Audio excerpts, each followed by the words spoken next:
Phoenix Raceway. This is a moment you have all been waiting for. Are you ready to get the NASCAR Craftsman Truck Series Championship race started? Here to give the command of fire engines is Ace Hardware representative Julia Butchkowski. Take it away, Julie. Drivers, start your engine!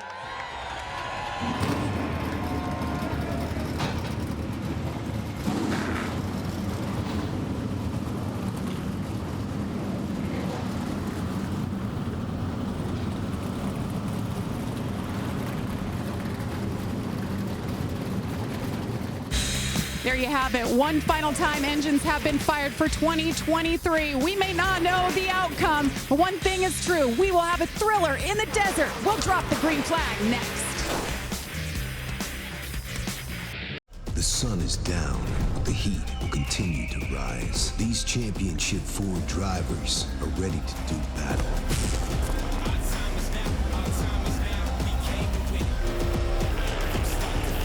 One driver can win it all, or will someone new seize the opportunity for a chance to be etched in history?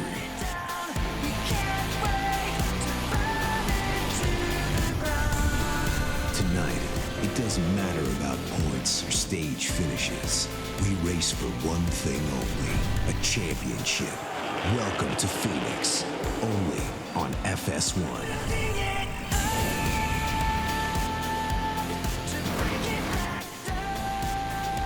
Welcome back to Phoenix Raceway. It's championship weekend, and tonight the Craftsman Truck Series takes center stage.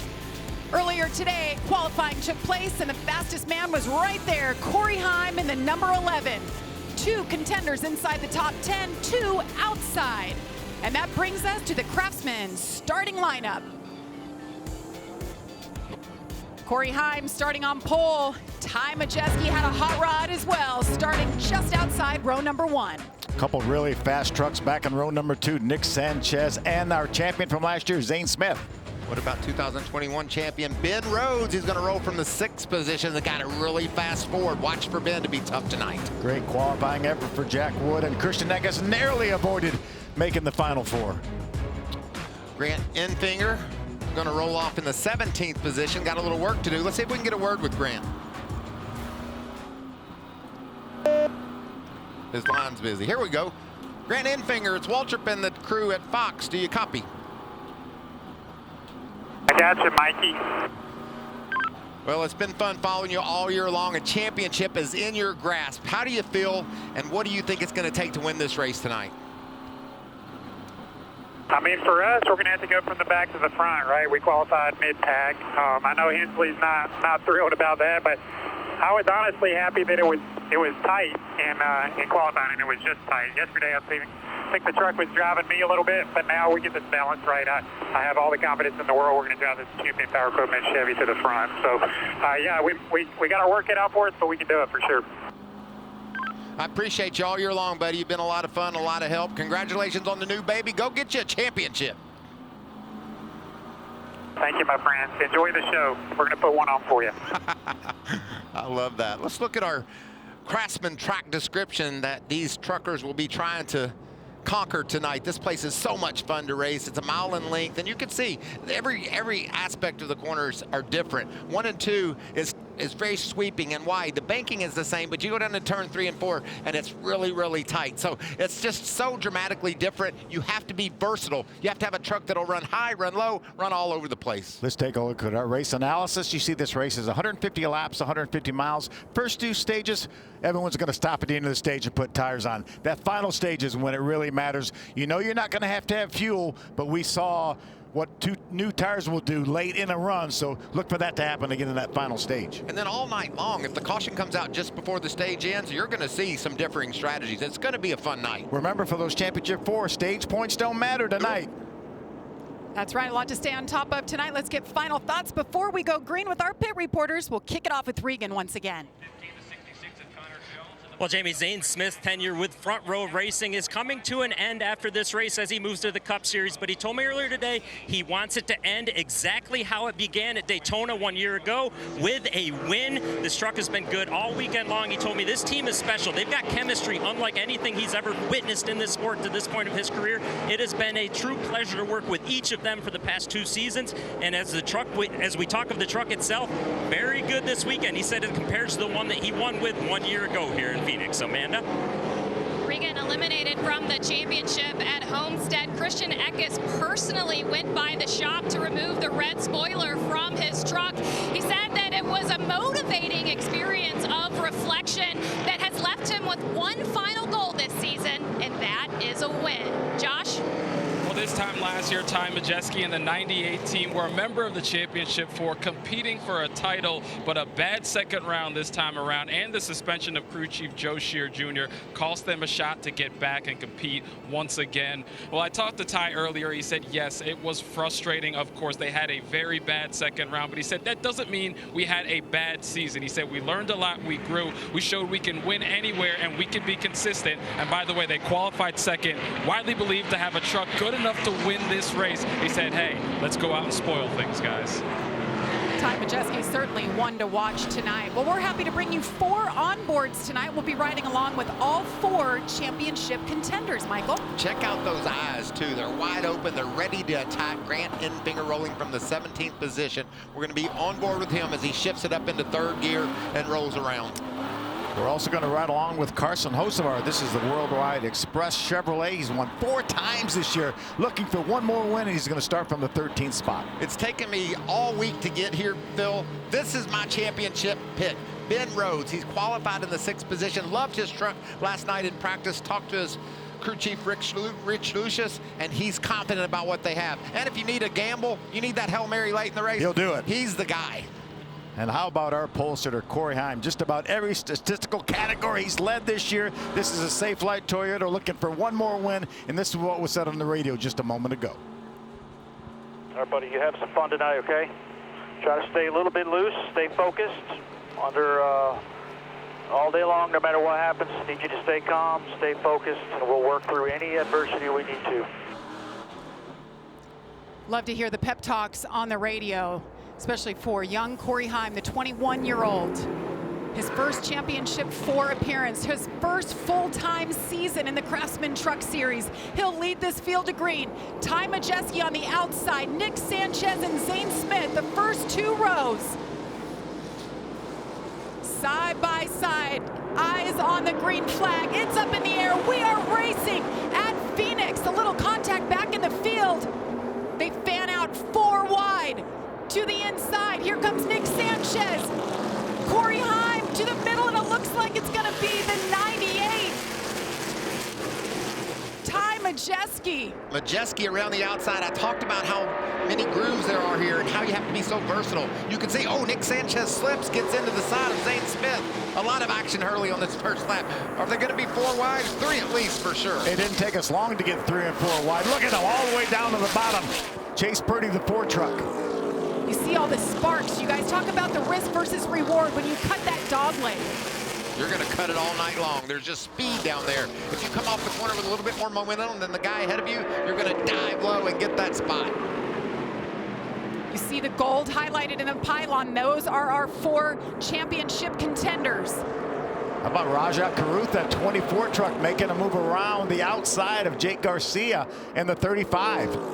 Chase Purdy in the 4, good qualifying effort. He's down really low on the track, but not as low as Gray in that 17 truck. He's able to make a move low. Got a couple of teenagers back there. The one of Jesse Love just wrapped up the ARCA Menards Series Championship a couple of weeks ago. This is his swan song with Team Toyota. He's moving on. You see him right there in the 1 truck. No stranger to racing with that 17 truck of Taylor Gray either. Grant's kind of struggling. The start didn't go like we talked about. The 17th position. He's dropped back to 19. We'll have to see if he can get through this field. Man, Bill, early in the going when you're that deep in the pack, if you don't make a big move on the restart, it's tough sledding after that. gets so much harder to pass him as you see. Oh, contact! Stuart Friesen is around. That'll bring out our first caution of the night. Great job by Hailie Deegan. Sometimes you just got to lock her down and avoid the contact. Don't try to dodge them, and she did just that. I think she flat spotted her tires, but what an amazing job she did of not running into Friesen in that 52. That was a 77 of Derek Kraus that got into Stuart Friesen and turned him around. He got loose getting down in the corner, corrected it, and ran into Stuart. You talked about that extra set of tires because we're the championship 4. Well, these guys need these tires right now. Watch the big slide by Stewie. Bam! You see the 77 got loose, had to chase it up the hill. Nowhere for Stewart to go. And what an amazing job, as you mentioned, Hailie Deegan did. All 4 tires locked up. That's just fun to see when a driver does something special. She was hooked together with another truck to her inside, but man, Pit Boss stayed out of the 52 truck. How about Grant Enfinger on board right here? Woo! A little too close for comfort, boys. I talked about making big moves early. Well, that's 2 spots. There you go. Look at Grant's helmet. He gets an A for effort there. Looking good. Needs the truck to be a little bit better. Grant Enfinger back in 16th. 6 laps in. Ty Majeski leads Corey Heim at Phoenix.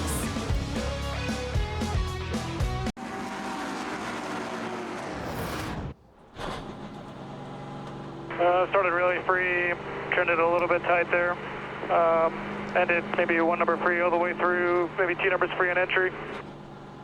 We're tight, but we're much better than we were yesterday.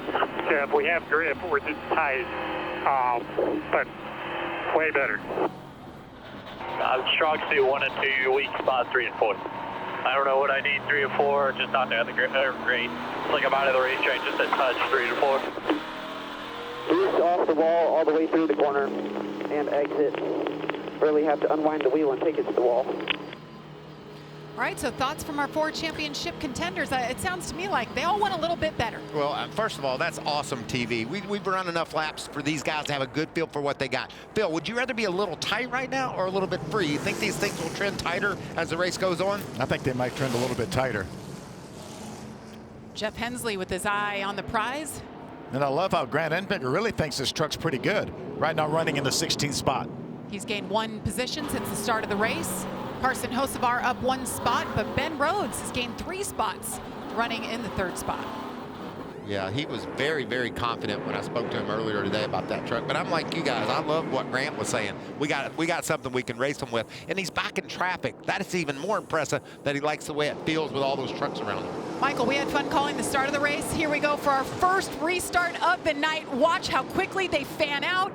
Corey Heim, Ty Majeski once again lead him for the restart. Ben Rhodes right up the middle. Well, Ben Rhodes was a hair quick on jumping to the middle of that battle. Now look at him 3 wide for the lead. NASCAR's real quick to call that lately. If you try to jump to start, we saw it at Miami. Ben was in a bit of in a hurry there. Well, hopefully he kept it in line before he got to the start-finish line. Yeah, you have to stay in line till you get to the start-finish line. You also can't lay back to try to get a little bit of a run on people either. And NASCAR told us today, as a matter of fact, that the rules are the same tonight, and they're keeping an eye on those restarts, just like they have in the previous weeks where we've seen a lot of penalties. Look at that craziness. You saw the sparks. That's those trucks bottoming off the road when they go down off the track. Getting the word from NASCAR, the start was clean. I'm so happy to hear that. Me too. So well done by Ben Rhodes, right? Quick reaction. That 38 truck, talk in the garage area, maybe the fastest truck in the long run. We'll see if he can battle his way through this pack and get up and contend for the lead. Look how far away those trucks on the outside are when Hocevar drops down all the way to the bottom. And they all want the same space when they get to the turn. That's what makes it so crazy. Look at that spread out in the corners. Carson not even using the racetrack. 19 truck there, the Napa Auto Care truck for Christian Eckes. He was good in practice as well. Talk about Zane Smith, of course, defending series champion, and today that reign comes to an end, and he doesn't have a shot at defending it, but it's been one of those emotional days. As we know, he's moving on to Cup next year, skipping over the Xfinity Series, so he's been taking it all in today. Look at Grant Enfinger creeping in on Carson, and they're tight there as Raja exit turn 2. Grant sees an opportunity to dive in and takes advantage of it. Yeah, it stalled out Raja's momentum just enough for Grant to get a run on him. Grant's up to the 11th spot, into the top 10 now with that pass. on the bumper of Carson Hocevar. And you mentioned it, Grant Enfinger sounded the happiest of the four with his truck, and we're seeing him make moves now. Right on the tailgate of that 42 truck of Hocevar.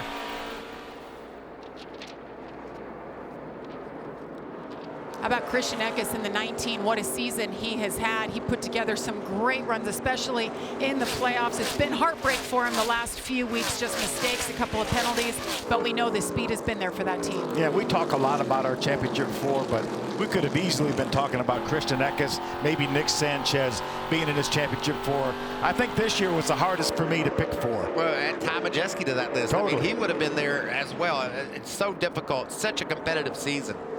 So funny, we had a video, we asked all of the championship contenders when we started the playoffs, who's your championship four? Nobody got it right, not even close. I think Corey Heim picked himself and got the other three completely wrong.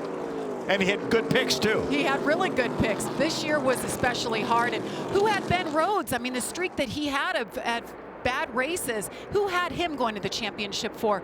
He got back together with Rich Lucius, the crew chief, by the way, that he won the championship with just 2 years ago, and they've just made it happen.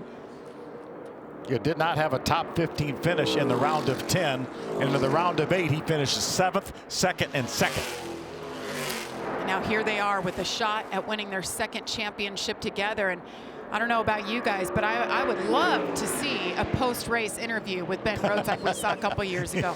Goes down in the history books. I'm glad we have it on video so he's able to see it. I think he said the word libations. It had something to do with that. They were good. Great. They were good. Yes, it was. Ben Rhodes running third right now. Corey Heim just ahead of him.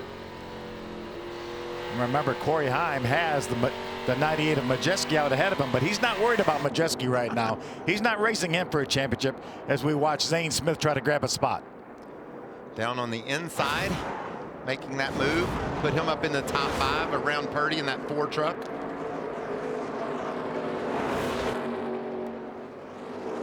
Chase Purdy with some good runs he's been putting together the last few weeks. And that reminds me, this is the last race for Kyle Busch Motorsports as we know it. He sold the team a couple of months ago. They made that announcement. They're moving over to Spire. But just want to say, you know, hats off to Kyle Busch, what he's meant to the truck series, what he's meant to the drivers, the future stars of the sport. 100 wins, over 50 different drivers. 2 of the 4 championship contenders on Sunday drove for Kyle Busch. So Kyle, thanks for all that you've done. What about Matt Crafton? We talked about him in qualifying having a struggle. He said he liked his truck in the long run. He's all the way up. He's advanced several positions into 16th position, passing trucks on these on the start and the restart. Fast truck right now for Matt. Matt Crafton up 10 spots, and he had the best interview earlier. He said, at my age of 47, I'm a nicer Matt. I'm just going to try a nicer side. Let's give a shout out to that 25 truck of Stephen Parsons. He had to go to the rear. He's gained 11 spots driving through the field in that 25. That's a backup truck, had a flat tire or something fell in the right front suspension last night in practice, had to change trucks. And doing a nice job early. Phil, that's your son, if you don't remember. Yeah, I do. So much, really appreciate Rackley Roofing and folks for letting Stephen drive that truck.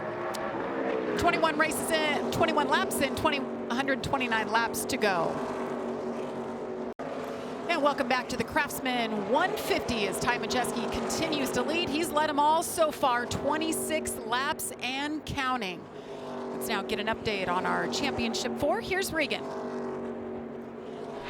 Well, JB, you heard Corey Heim say earlier on in the race that his truck was too loose in the center of the corner, too loose in as well.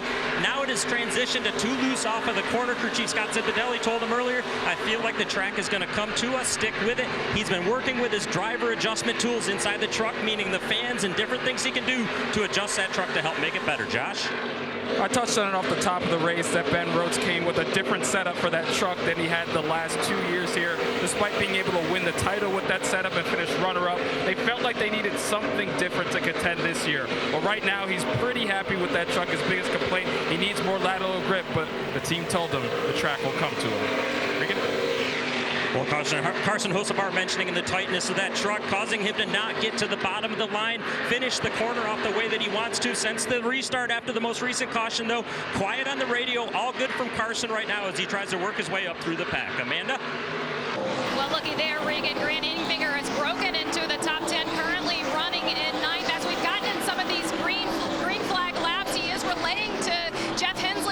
truck is starting to feel tight. They will make those adjustments at the pit stop. But Grant told me earlier today that one of the secret weapons he has is the tenure with that man right there, Jeff Hensley. He said they speak the same language.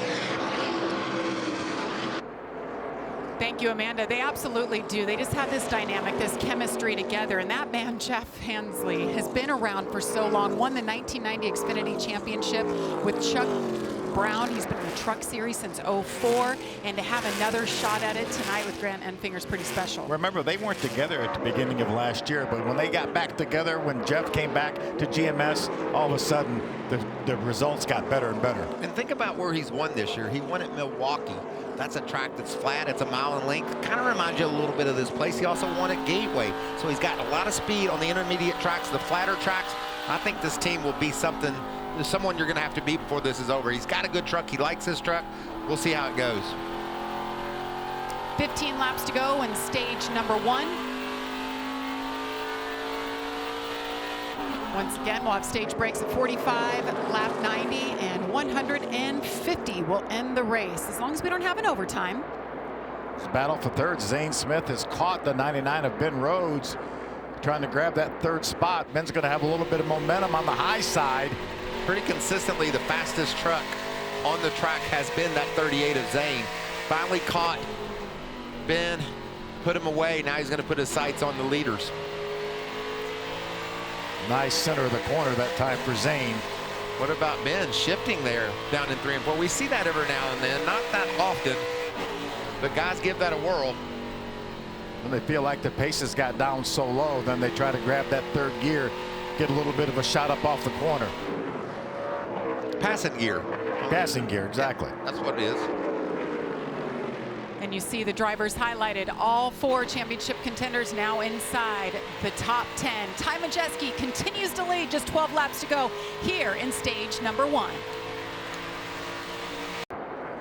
38 laps in the books. This is the Craftsman 150 Championship race from Phoenix. Jamie Little, Phil Parsons, Michael Waltrip, Amanda Busick, Josh Sims, and Regan Smith. We got everybody covering the action here tonight.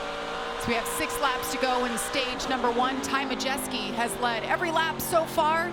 Corey Heim has hung on to that second spot. Zane Smith on the move, though. Michael, you mentioned he's been turning fastest lap after fastest lap. Yeah, and Corey Heim's cut the lead of Ty Majeski's to under a second. It was almost 2 seconds 5 or 6 laps ago. So as they work through traffic, as you can see, that's the difference there. Heim is on a roll. Talked about in the opening, he's the favorite to win this thing, and you can see a lot of speed in that 11 Toyota. And a reminder, if you're just tuning in and you don't follow it all the time, you see those 4 drivers highlighted. It does not matter if they win the race or not. The one that finishes ahead of the other 3 will be crowned the champion. And that's because they've earned that right. That's They've raced their way here to Phoenix as the championship 4 and can settle it among themselves. But I think I don't think you're going to have a hard time beating Corey Heim tonight. Rolling right now in the long run. Consistently the fastest truck on the racetrack. You can see just about 3 truck lengths now behind Majeski. I love that we don't have to do math tonight. Phil's not over here with smoke coming out of his pen, right? Trying to figure out stage points and where they are. We were busy cats at Homestead trying to figure out who was doing what late in that race, winding down with so much action and so tight on that cut line. The cut line is gone. You said it. I didn't. I was going to say that. Now it's time to just race for a championship. Corey Heim closing that gap just a little bit on Ty Majeski. They've got that lap traffic as the laps wind down here for stage number 1. You can see Majeski looking around. Stephen Parsons, Hangarani there just ahead of him in those 2 trucks, trying so desperately to stay on the lead lap. And then it's going to become a race between the 2 of those cats. If they're able to, if the leaders are going to lap them both, then can Stefan hang on to that spot ahead of Hangarani and be the free pass? Looks pretty good right now. Oh, loose there. You saw Majeski a little bit sideways as Heim tightens down on him. Corey Heim is all over his bumper. 1.5 laps to go to the end of stage number 1.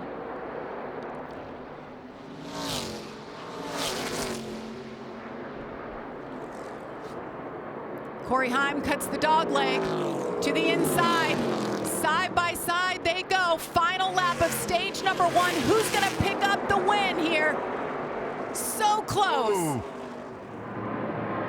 Ty Majeski with the edge. He has led every lap so far tonight. And he's going to do it. There's the green and white checkered flag. He'll pick up stage win number 1. Corey Himes, second. Zane Smith, third. Ben Rhodes and Nick Sanchez, your top 5. Corey Himes is going to be a force to be reckoned with for sure. And remember, this is a little bit shorter run than our final stage of 60 laps. Again, assuming we don't get a caution flag during that stage. First stage win for Ty Majeski since IRP. Can he hang on and win it all tonight? Find out after this.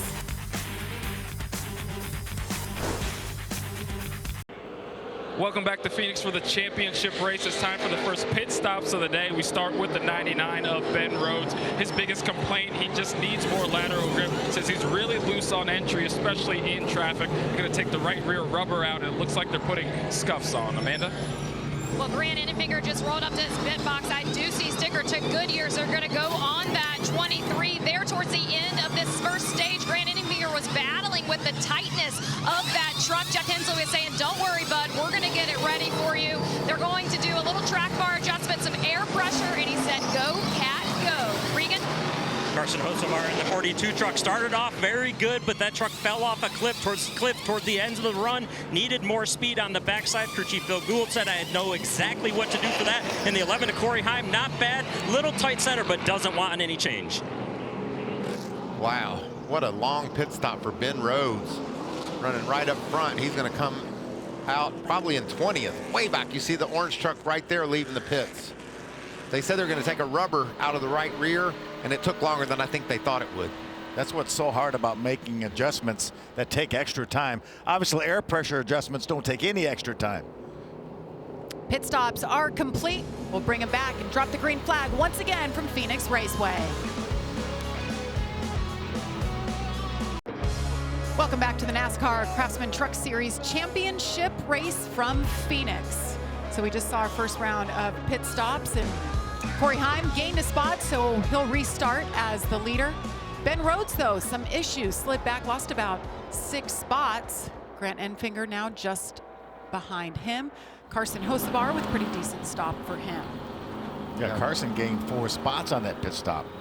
Ben got out better than I thought he was after that long adjustment they made, and then a little bit of potential contact as he exited pit road. We listened to the radio, and he was upset about something that Jake Garcia did, possibly. Getting ready for the restart. Corey Himes starting on the outside of Ty Majeski. What a battle this was down to the end of stage number 1. Let's see. Corey Himes said he didn't want any adjustments. We'll see if the truck is as good as it was at the end of stage 1. Here we go. 4 or 5 wide.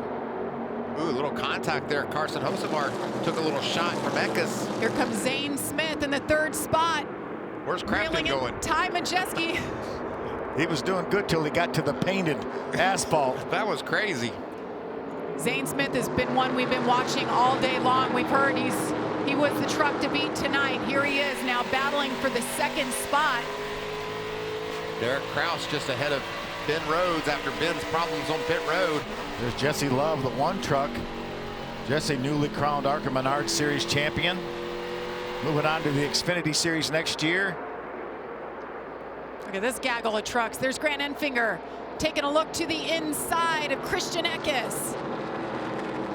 Grant talked about how much he liked his truck early in this race. Got an adjustment there. Caution is out for the 3rd time. The 30 just destroys it. That's Chris Hacker. Flat right rear. I don't know if that was the beginning or the end. Looks like the wheel's bent there. Maybe some contact. It sure looks like it. Oh, Marco Andretti. Marco is having a rough go at it tonight. Running back there in about the 31st position. Now he's got a lot of damage, as you see the AMR safety crew. Yeah, terminal damage for that 30 truck for sure. Yeah, that thing's totaled. Marco might be able to make some repairs and get back out. Chris Hacker from Noblesville, Indiana. making his 5th start this season. Glad to see he's out okay. We'll step aside. 94 laps to go from Phoenix. Corey Heim, Zane Smith, your leaders.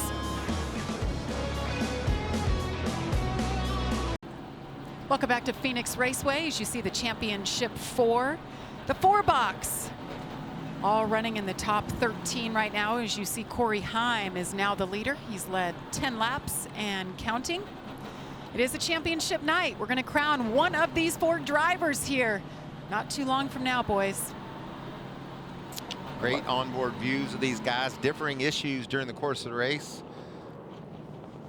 Big adjustment for Ben Rhodes has got him outside the top 10. We're under caution because of a wreck that started way up on the back straightaway. Right there, you can see trucks getting out of control. You wonder if maybe somebody tried to crowd in and maybe move up when he wasn't clear, but you see the 7 of Marco Andretti on the inside. There's Chris Hacker, the 30, with hard contact to the safer barrier. And you see Chris Hacker in his response, shaking a finger at Marco Andretti. It looked like possibly Marco changed lanes a little bit and caught Hacker, but it's hard to tell back in traffic there. Glad to see him out of that truck though and okay. A lot of cleanup there as we continue here. There's Marco Andretti, best known for being an IndyCar driver, and of course, that famous last name. Mario Andretti is his grandfather. Michael Andretti is his dad, and he'll take that ride to the infield care center before we can hear from him. Well, we'll step aside. Stage number 2, 15 laps in. 45 laps will end it. Corey Heim continues to lead. Fox Sports proudly salutes our nation's veterans and the organizations that serve them every day. Our veterans deserve to live with dignity and independence, not on the streets. That's why we're making camo our cause this Veterans Day in support of and to honor U.S. Vets campaign. Post wearing your camo on social with hashtag HonorUSVets and visit honor.usvets.org/foxforward to donate and learn how you can help end veteran homelessness. And we thank all of our veterans. We always have so many at each and every racetrack. A lot of fans out there. And Fox Sports always supports our veterans, great causes. Just a great time to say thank you. It really is. We welcome you back here to Phoenix Raceway. We're under caution for the 3rd time for the incident with Chris Hacker and Marco Andretti. That was a big crash for Hacker. Yeah, significant contact. A couple good stories up in the top 10 though. Taylor Gray right now running 5th in the 17 truck, and Jake Garcia running 6th in the 35. So you see our championship 4 highlighted in gold. Do you feel like they're feeling any pressure? We need a hero.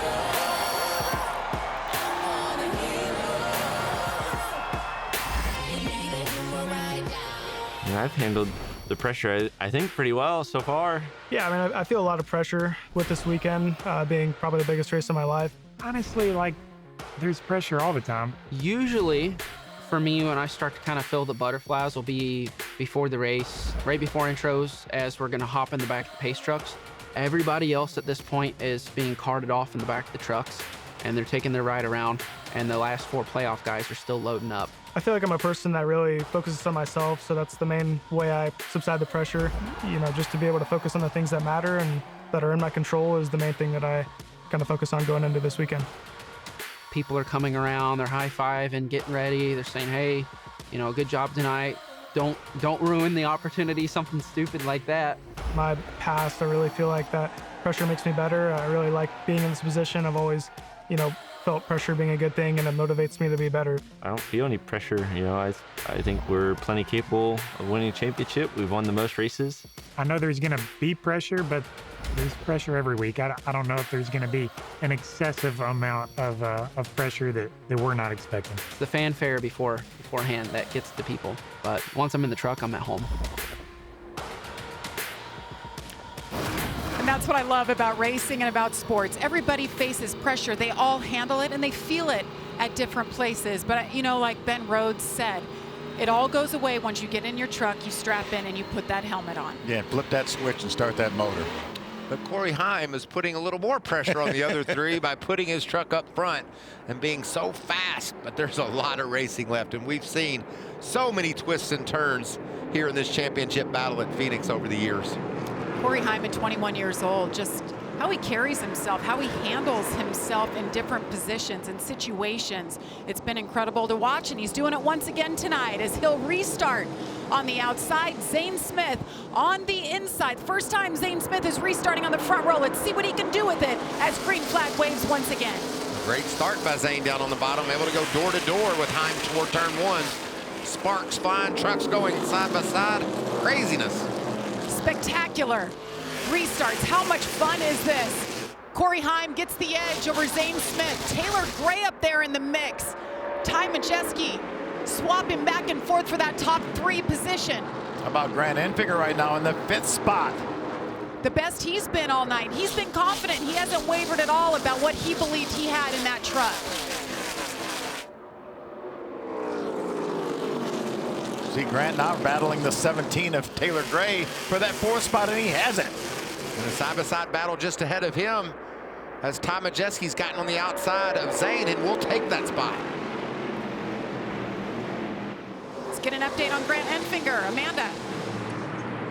After that last pit stop, Grant Enfinger tells his team it is time to go now. I will be in the top 5 by the start of stage 3.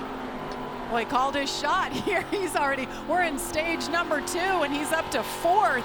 And the one man outside the top 10 right now, Ben Rhodes. And we talked about it on that pit stop. They made a large adjustment. It took a little bit longer than expected. He fell out about 6 spots. There's that 99 truck just behind Derek Kraus in the 77. Good run for Derek up inside the top 10. There's Rich Lucius on the box. You wonder what's going through his mind right now. He's putting himself in a position where he might have to do something crazy like we've seen him do so many times. He's not afraid to do it either. And Michael, you called it the call of the year at Homestead. No doubt. Bringing his driver in. That's why he's racing for a championship, that pit call. And these two know how to get it done. Ben Rhodes, Rich Lucius, 2 years ago, they were the champions here at Phoenix. Let's get an update on Ben Rhodes. Josh.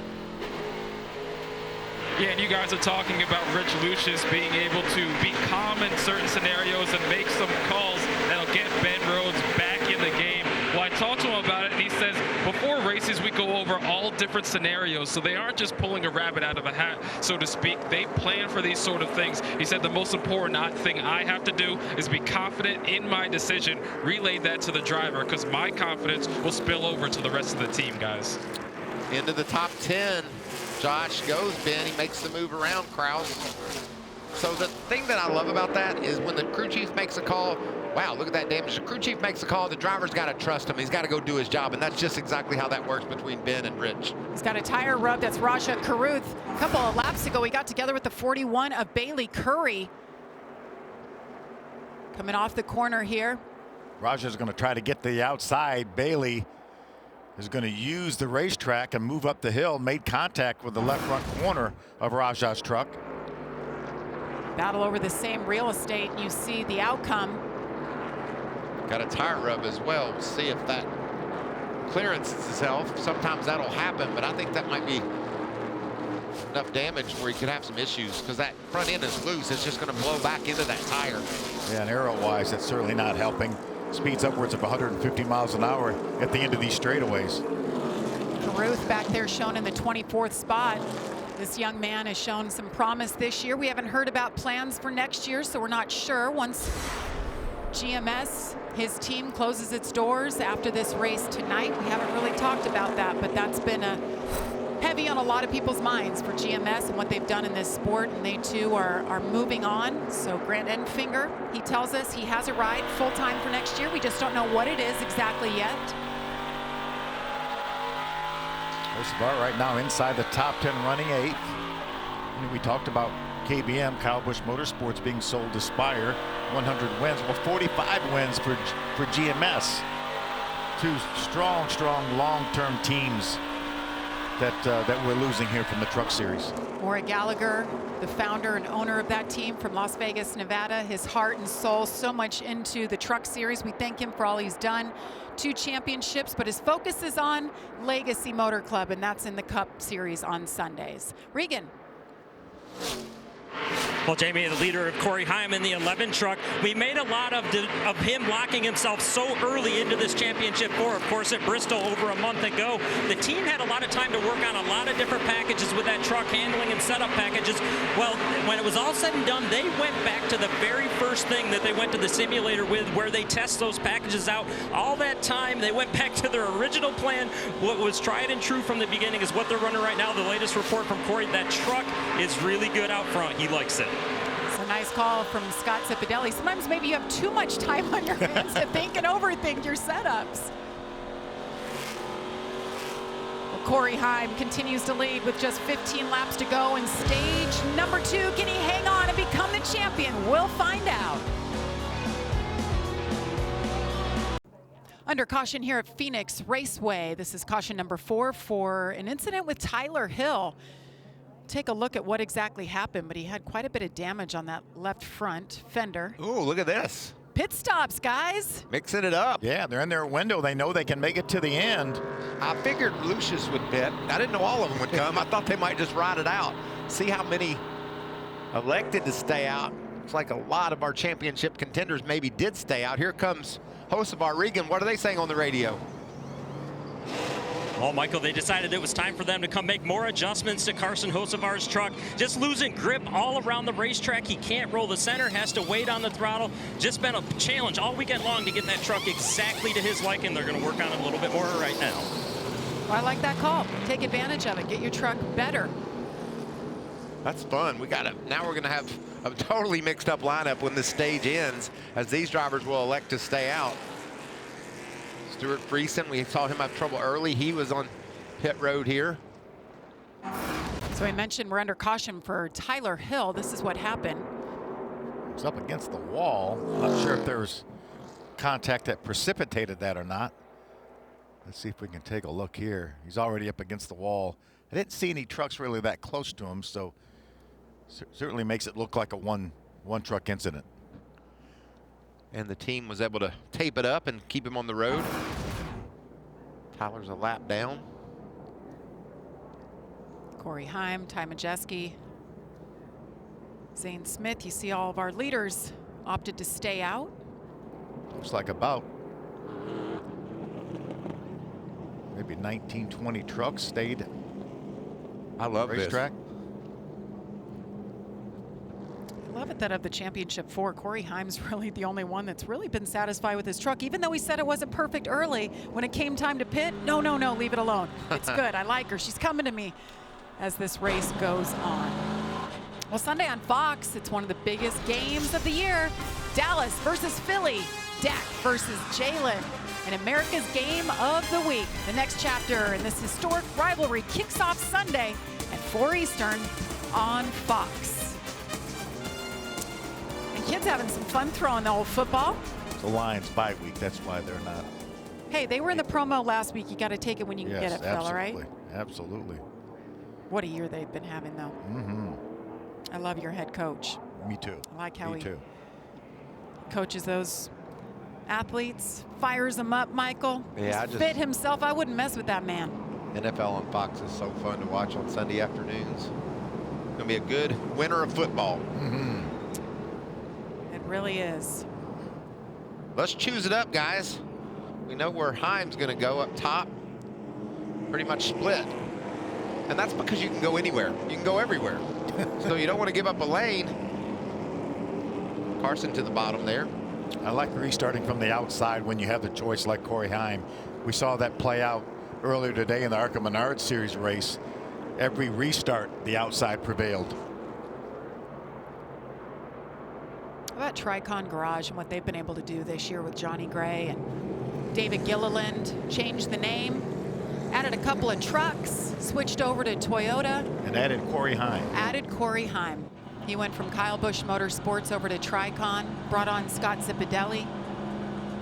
Scott told me He said, there he is right there in the middle, said he had something to prove to himself. He had a struggle of a year last year, made a change for his life, his career, and it's paid off. It's Sure just, has. it's like lightning in a bottle, you know, when you get that kind of relationship and that chemistry with a young driver like Corey Heim. And Corey Heim, even though he's only 21 years old, he's mature beyond his years. He doesn't seem like a 21-year-old. And he announced he'll be coming back to Tricon for another year in the Truck Series, no matter how it turns out tonight. So here we go. This has been fun. The restarts. Ty Majeski on the inside of Corey Heim. There's that 38 lurking. And Grant Enfinger on the second row. 4 wide behind him. Corey Heim with a great restart as they head down into turn 1. 3 wide. Here comes Grant Enfinger. Look at Carson Hocevar. He's back in about 12th position in that baby blue truck on the inside. You see him coming up on the back straightaway there. He's got the fresher tires. How far can he go in just a few laps? Look at the 4th truck back, the orange. The 99 of Ben Rhodes, who lost those positions on pit road. He's worked his way up just on the outside of the top 5. We talked at the very top of the show how important tires were. We're going to get a preview of that. Exactly, right now. From Carson Hocevar working. Oh, look at Grant. Slips and loses some positions. There goes the 99 around him. Carson Hocevar riding on board right now. He pitted from the 8th position, restarted 12th. He's got 4 tires, as you guys mentioned. Let's see what they can do for him here. Look how fast that Bama Buggies truck was off turn 4. Big jump ahead as he goes into the inside of Jesse Love in the 1. Christian Eckes is up to the 5th spot, actually racing from 4th right now. He pitted the same time Hocevar did for 4 tires. There he is right there. Hocevar hasn't gone anywhere, but you mentioned it, Phil. Christian is on a roll. Christian Eckes, the 3-time winner this season. He had that mad mustache going on, and it was sad to see, actually, that he shaved it off because he knew that his championship hopes were done, but he could still go out with a bang.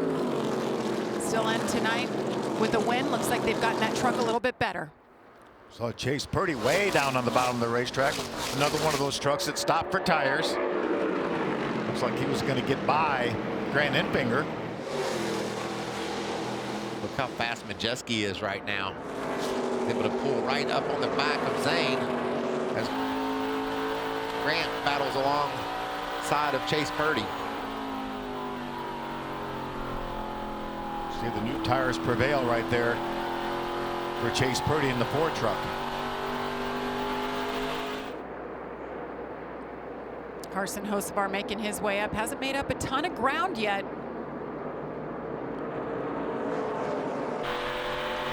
Really interesting, the thinking of a driver when he gets those fresh tires. He tries to make a couple big moves and they don't work. Do you just sort of settle in a little bit and know that you're going to stay out on those tires, get track position, maybe don't try to burn them up. We see Eckes, he's hammered down. He's not worried about saving any tires. Yeah, consistently one of the fastest trucks on the racetrack. As we come around here, it'll be 2 laps to go in stage number 2. Ty Majeski took stage 1. See if Corey Heim can hang on here to pick up stage number 2. Heim has now led 39 laps. It's got to be a great feeling for Corey, other than the fact that Zane's faster than him right now. Other than that 38 truck right on his tailgate. Ty Majeski back in 3rd, just turned the fastest lap of the race. And now Zane Smith with the fastest lap. Many of us had Zane Smith and Ty Majeski in our championship 4, and they're right there on the bumper of Corey Heim, heating him up. As Jamie mentioned earlier, many of our championship 4 also thought those guys were going to be in the championship 4. Final lap, checker flag, green and white is in the air. Corey Heim picks up another stage win on the season. Zane Smith, Ty Majeski, Christian Eckes, and Taylor Gray round out the top 5 for stage number 2. So we'll step aside. Corey Heim has been the man. See if he can hang on. Come back. We've got plenty more racing from Phoenix. Welcome back to the Craftsman 150, and what a beautiful night in Phoenix, Arizona. Just doesn't get better than this. So comfortable. There's snow in the Midwest, snow on the East Coast. This is where you want to be. Well, Michael, earlier on the start of the show, I asked you, if you're the other three drivers, how do you beat Corey Heim? So this is an opportunity right now. Do you pit? Do you make adjustments? There's our three crew chiefs that are pondering the same question. Well, one shot's already been fired, and that's Phil Gould for Carson Hocevar. They decided to pit. They're the only one of our championship contenders that did so. And I don't know right now. It's a little bit early to say, but I think it was a good call because we didn't see a lot of fall off. The leaders didn't really, the new tires didn't make that progress, and they're getting ready to capture a whole lot of track position is Carson Hocevar. So I think that was a great call. Now, these two other crew chiefs, they need adjustments. They're not fast enough to run with Corey Heim. And that's what they're pondering. They're gonna pit, hopefully make the right call, make the right adjustments. And who knows, Corey Heim's gonna get hung back in traffic. What's his truck gonna be like? Yeah, there are 17 or 18 trucks that came down pit road. If they don't come back to pit road, then Corey Heim will restart behind all those trucks. This is a fun part of the race for us fans. Pits are gonna be open this time. We're gonna see a big shuffle in the lineup, and we'll have to see what that number 11 truck's like when he gets back in traffic. Little bit of strategy, perhaps, to play into it. 56 laps to go in the championship race. Christian Eckes will inherit the lead when these guys come to pit road. Pits are open. Josh, they're headed your way. Let's start with the 99 of Ben Rhodes. His biggest complaint, he's loose on entry to turn one when running the wall. They're going to make an air pressure adjustment to try and help him out. Last stop, they took scuffs. This time, they're going to put stickers on. Amanda? Brandon Fingers making his way to his pit box, and Jeff Henley said in the adjustments of what's going to happen in strategy, he said, I don't care who's going to stop, we're stopping. Brandon Finger wanted a little more adjustments that was made in stage 2, but said, Jeff, I trust you and I trust this track. Regan? The 11 of Corey Heim started free that run, ended neutral though. Overall, long runs, the truck gets tighter as he goes, so they're not going to make any changes for it. They're going to let it see how it plays out right now and try to get him a good stop here. All right, Regan. So I heard what we heard last pit stop. No adjustments for Corey Heim. Well, he's taken a long time. Been dominant, but not only did he lose a lot of positions by staying out, you could see crew's not happy with that pit stop. Some frustration. Something went wrong on the 11 pit stop. We're going to step aside. We'll re-rack them and drop the green flag. 55 laps to go. Stay with us. One night. One race. One goal. I will do whatever it takes To become a champion. It's time for Phoenix. Let's win another one. This is my chance. I won't back down. Let's do this. One stage remaining here for the championship. The one driver of the 4 championship contenders who finishes ahead of the other 3 takes home the title. And for the first time tonight, Corey Heim is not the leader.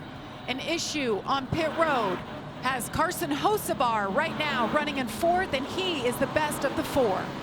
And that's a strategy call. We saw Hocevar stay out. That gained him all this track position. But here's what went wrong with Heim. He slides through his pit. See the back tires lock up? He's supposed to stop on that red line. He's obviously a foot or 2 inside of that red line. And watch, when they go around to the other side, there's just no choreography. They can't do their jobs like they're trained to because he's too close to the wall, causing them to lose valuable time.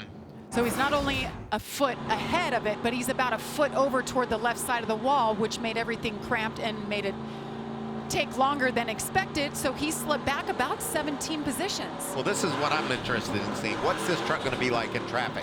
Can he just cut through the field? I don't think so, Phil. I think track position is more important than the truck that he showed earlier. I don't remember now. Most of those trucks in front of him pitted before. That's why he's behind them. Zane Smith was actually the only truck that beat him off the pit road with that miscue. Zane Smith's a fast truck.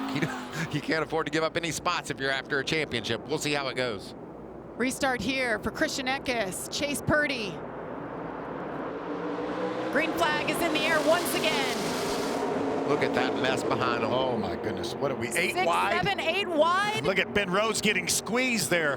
Down into turn 1, Christian Eckes checks out. You see the 88, Matt Crafton, welcome to the top 10.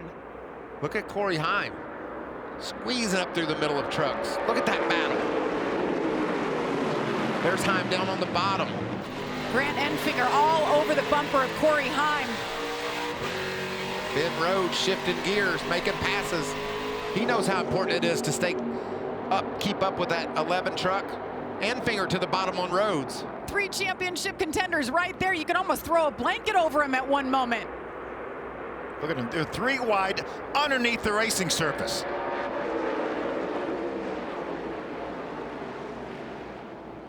Watch this 99 truck. He put this trouble. Caution. They're crashing up top. He was a pinball in the middle of that action, and the caution is out for the 6th time for this. The 66, Connor Jones. I think it's Jake Drew in the 61 truck. I mean, the other truck involved. How they made it 2 or 3 laps prior to that happening is just amazing. You saw that action with Ben Rhodes. It was like that throughout the whole field. Battling for the 16th position when they got together. Jake Drew, an ARCA Menards West champion. 6th Truck Series start. Those trucks are mangled. They are. You see Jake climbing out of his truck right now. See where this began. Looked like Connor Jones just drove in there and ran into the 61 of Jake Drew. You see Haley Deegan turn around there. Nearly hit by the 20, I think, of Nick Lights. Big crashes tonight, huh? They have been.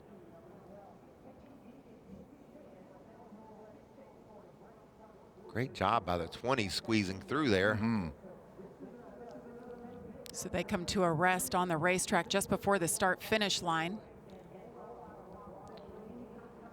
But there's action all over the racetrack, and these hits have been brutal back in the pack. Like Michael said, I don't know how we ran 2 or 3 laps before something like this happened. And Ben Rhodes, we were looking at the replay of his restart when this crash happened.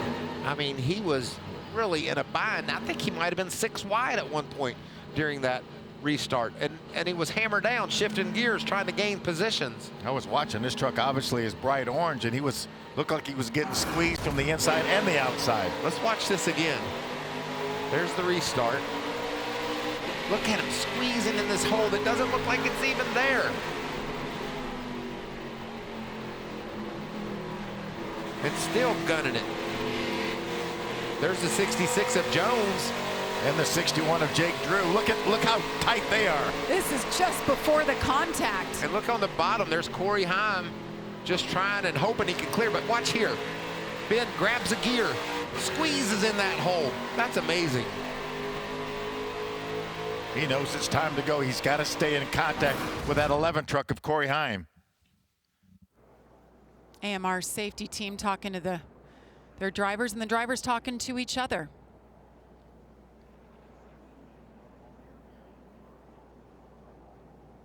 So 47 laps to go. We're being told those trucks are actually stuck together. So this could take a moment to separate the two. Just glad those drivers were able to get out. So the AMR crew is trying to figure out how to separate the 2 trucks and remove them from the track. We'll be back from Phoenix.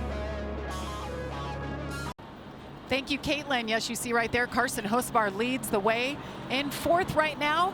You see Corey Heim made up a little bit of ground. He's shown currently in the 11th spot. So boys, it's been fun. They're working their guts out. It's been crazy. That restart was worth the price of admission right there. I think we're getting ready to get another one here too. And it's going to be just as crazy. We know how important it is to gain that track position when they're all stacked up. And Corey Heim, Ben Rhodes were the star of the show on that restart. Grant Enfinger also keeping pace. He's in the 12th position just behind Heim. 43 laps to go before we decide the champion. And there's Corey Heim with his work cut out for him. Trying to save a little fuel. You hear it Isn't that funny? You get a caution, you think it's a break. No, not anymore. You know, the drivers always have things they have to do, have to accomplish. The crews are shouting instructions, so you got to be on your game from the time the green flag flies till the checkers.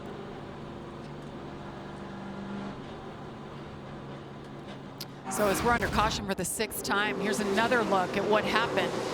Well, we saw synchronized driving. A lot of people just all over each other, but keeping it all together. But in that case, it looked like the 66 might have just dove in there a little too hard, and they made heavy contact. As you see, we're choosing it up. Some collect Haley Deegan as an innocent bystander there. See, Matt Crafton has made his way up into the top 10 with some really aggressive moves on the restarts. He's been so fun to watch. Yeah, and you know, if you look who's at the very bottom in turns 1 and 2, it's always that bright yellow truck. He's cutting it lower than anyone else. There you can see the veteran 47-year-old Matt Crafton turned over a new leaf. He says he's nice, Matt, now. I love that. Let's get a couple quick thoughts before we go green. Once again, here's Regan.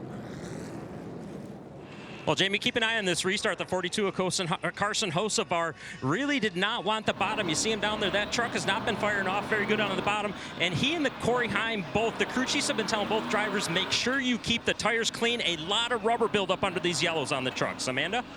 Sharing that same language. It's been super fun listening to Jeff Hensley and Grant Enfinger tonight. He made up 13 spots on that restart and hollered at his team, I'm not giving up yet. They haven't raised this checkered flag just yet. And Jeff Hensley said, I haven't given up either, bud. He's already said, I won't back down. It's that time of the night you're going to start singing, huh, Mikey? I'm ready. I'm you ready. You sing all the time. They just don't hear it at home. Championship weekend's got me all jazzed up. Just over 40 laps to go here. Christian Eckes will lead him once again on this restart, and look who's joining him. The 2 of Nick Sanchez. Haven't even talked about him tonight as they fan out 4, 5, 6 wide once again.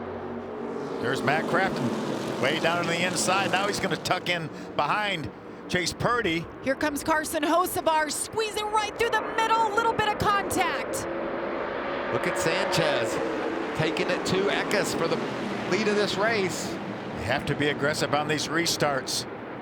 Jake Garcia there in 3rd, having a great run again. Zane Smith drove around Carson Hocevar. The options on this track, it never gets old watching, cutting the dog legs, saving that time. The guy's up high.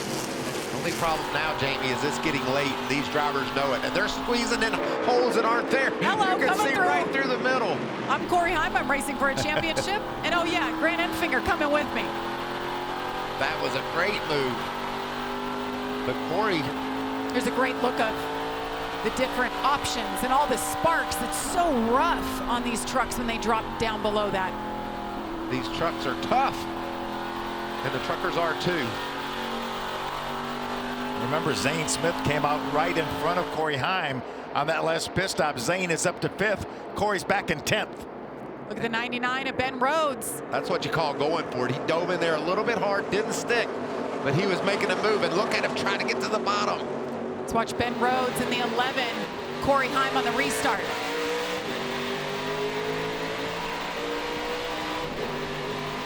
Whoop. Just a little kiss.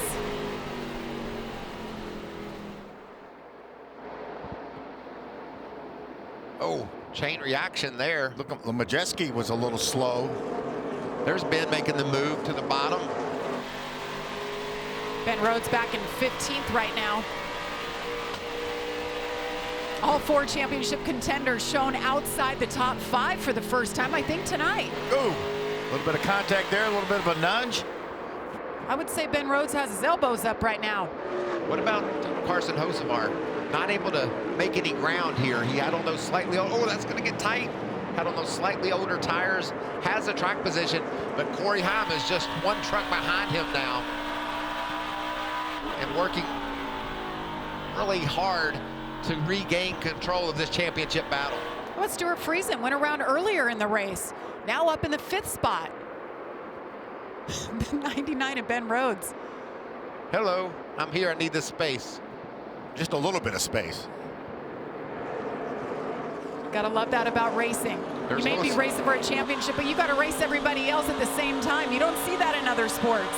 There's Corey Heim, we're on board with him, just up ahead of him is that light blue truck of Carson Hocevar. That's his target. That's the championship leader right now is Carson Hocevar. You have to be better than the 3 other competitors, and he knows it. He's got his sights set as he closes that gap on the 42. The 11 trying to get around Carson Hocevar. Little fresher tires on that 11 truck right there. You can see left side of your screen their last pit stop. Corey Heim pitted on 95. Everybody in front of him other than Zane Smith on 79. And he's going to get to the outside. He's not going to make it. Wow, that was an aggressive move by Hocevar. He said, I'm not letting you up there, buddy. I'm going to cut you off. Corey Heim let that happen then. He knows he has a faster truck. I think a little bit of patience right here from Heim would be wise. Don't get in a battle that takes you out of this chance to be a champion. We haven't seen a whole lot of mistakes from Corey Heim all season long, which is why he has a streak of 15 consecutive top 10 finishes. He's trying to make up for that last mishap on pit road, and he's doing a nice job. A lot of patience here as he tries to get around the 42 of Carson Hocevar to put him in championship form here. He might do it right here, Jamie. And he does it. Big dive. Will there be a crossover here from Carson? Don't think he's going to be able to fight back. Corey Heim makes it stick. He moves into the 6th spot. He is now the leader of the 4 championship contenders. Carson Hocevar behind him. And a tap. That was a big dive into the corner. Got my attention. Not far behind him, guys. Grant Enfinger in 10th and Ben Rhodes in 11th. They're all within 5 positions of each other right now. Oh, and he spins him. Carson Hocevar gets into the back of Corey Heim and brings out the caution, the 7th one tonight. Heim is backwards on the racetrack. So is Stuart Friesen. I really don't understand that. Well, he dove into turn 3 and popped him and went down in turn 1 and just spun him out. And he's frustrated. Well, I mean, I feel the same way he does. How do you think Corey Heim feels right now? Well, a good thing about Heim is he didn't get any damage. He spun sideways. I didn't mean to hit him. I did not mean to do that. I thought he was going to take a bigger arc. But the bad news, Michael, you saw Corey Heim falling. But I'm saying he doesn't have any damage. He hit Friesen. Friesen went into the wall. Corey, I don't think has any damage. He's going to come get 4 tires for sure. This could be really fun to watch. We still got 30 to go. I don't call him out yet. No, I don't. Without a doubt, he's not out yet. And I think you're right. I think he comes and gets 4 tires here. You see Corey Heim on the left side of your screen. But do our other championship contenders come in and get 4 tires as well? This was just over aggression. Well, he gave him the 1 tap. This was just spun him out. And then moments later, that. But watch Heim. Slides. No contact. The big loser in that crash was Stuart Friesen. He didn't have anything to do with anything. Just got wiped out. Your Corey's going to have just a slight bit of damage on the right rear corner where he got into Stuart. But shouldn't really affect how that truck runs. But tough break for Stuart Friesen, who is having another good run here at Phoenix. On board with Carson Hocevar from his vantage point.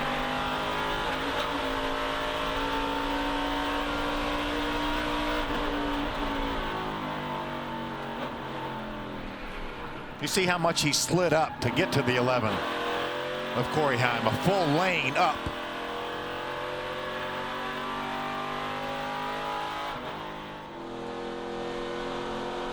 Corey had done a nice job of running down Carson, made the pass cleanly.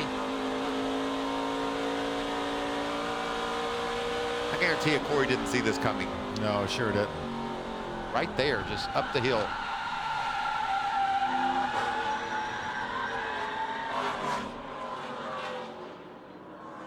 He ain't get out of here tonight. Promise it up.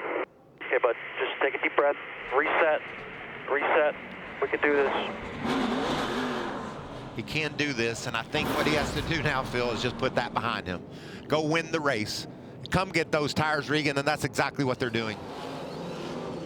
Well, Michael, you heard how calm they were on the radio right there. That's how it has been the entire time since he was spun out. Gonna check the right rear to make sure there's no damage. Give that a good tug to make sure it doesn't have any issues as the race goes on. Otherwise, the truck has been very good, but impressive from Scott Zipadelli and spotter Tony Hirschman, how they have kept their driver in the game and how their driver has stayed in the game to get refocused right here. Need to make sure that fender's plenty clearance. We know how important that area of the truck is. They're running upwards of 150, 60 miles an hour, so aerodynamics do matter. You don't want that right rear caved in. Looks like the team did a nice job of pulling it out. Yeah, you don't want it bloused out too much either to act like a parachute.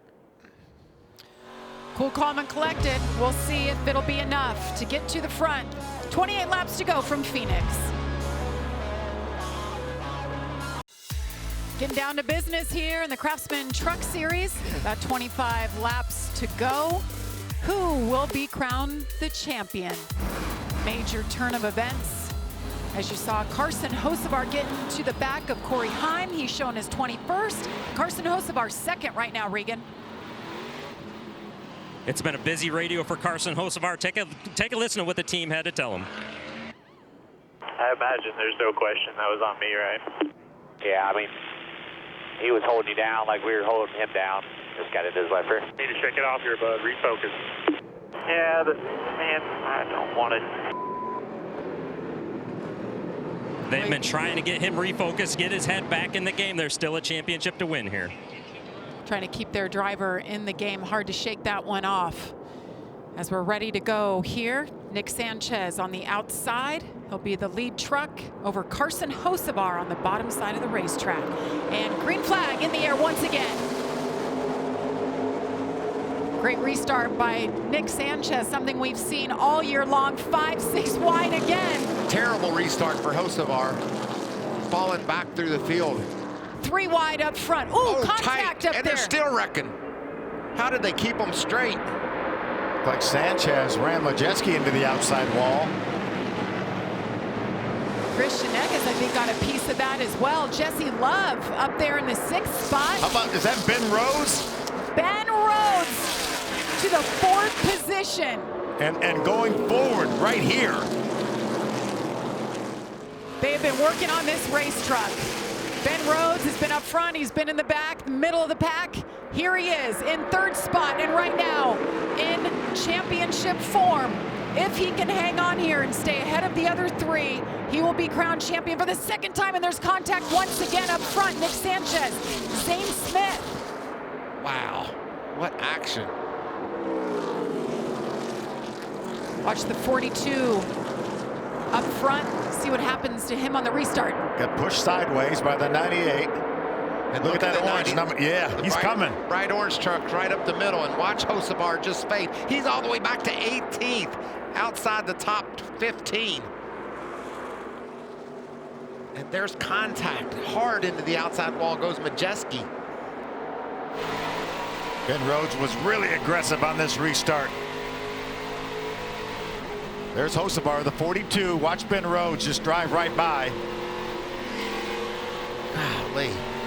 We don't need another caution. I can't handle these restarts.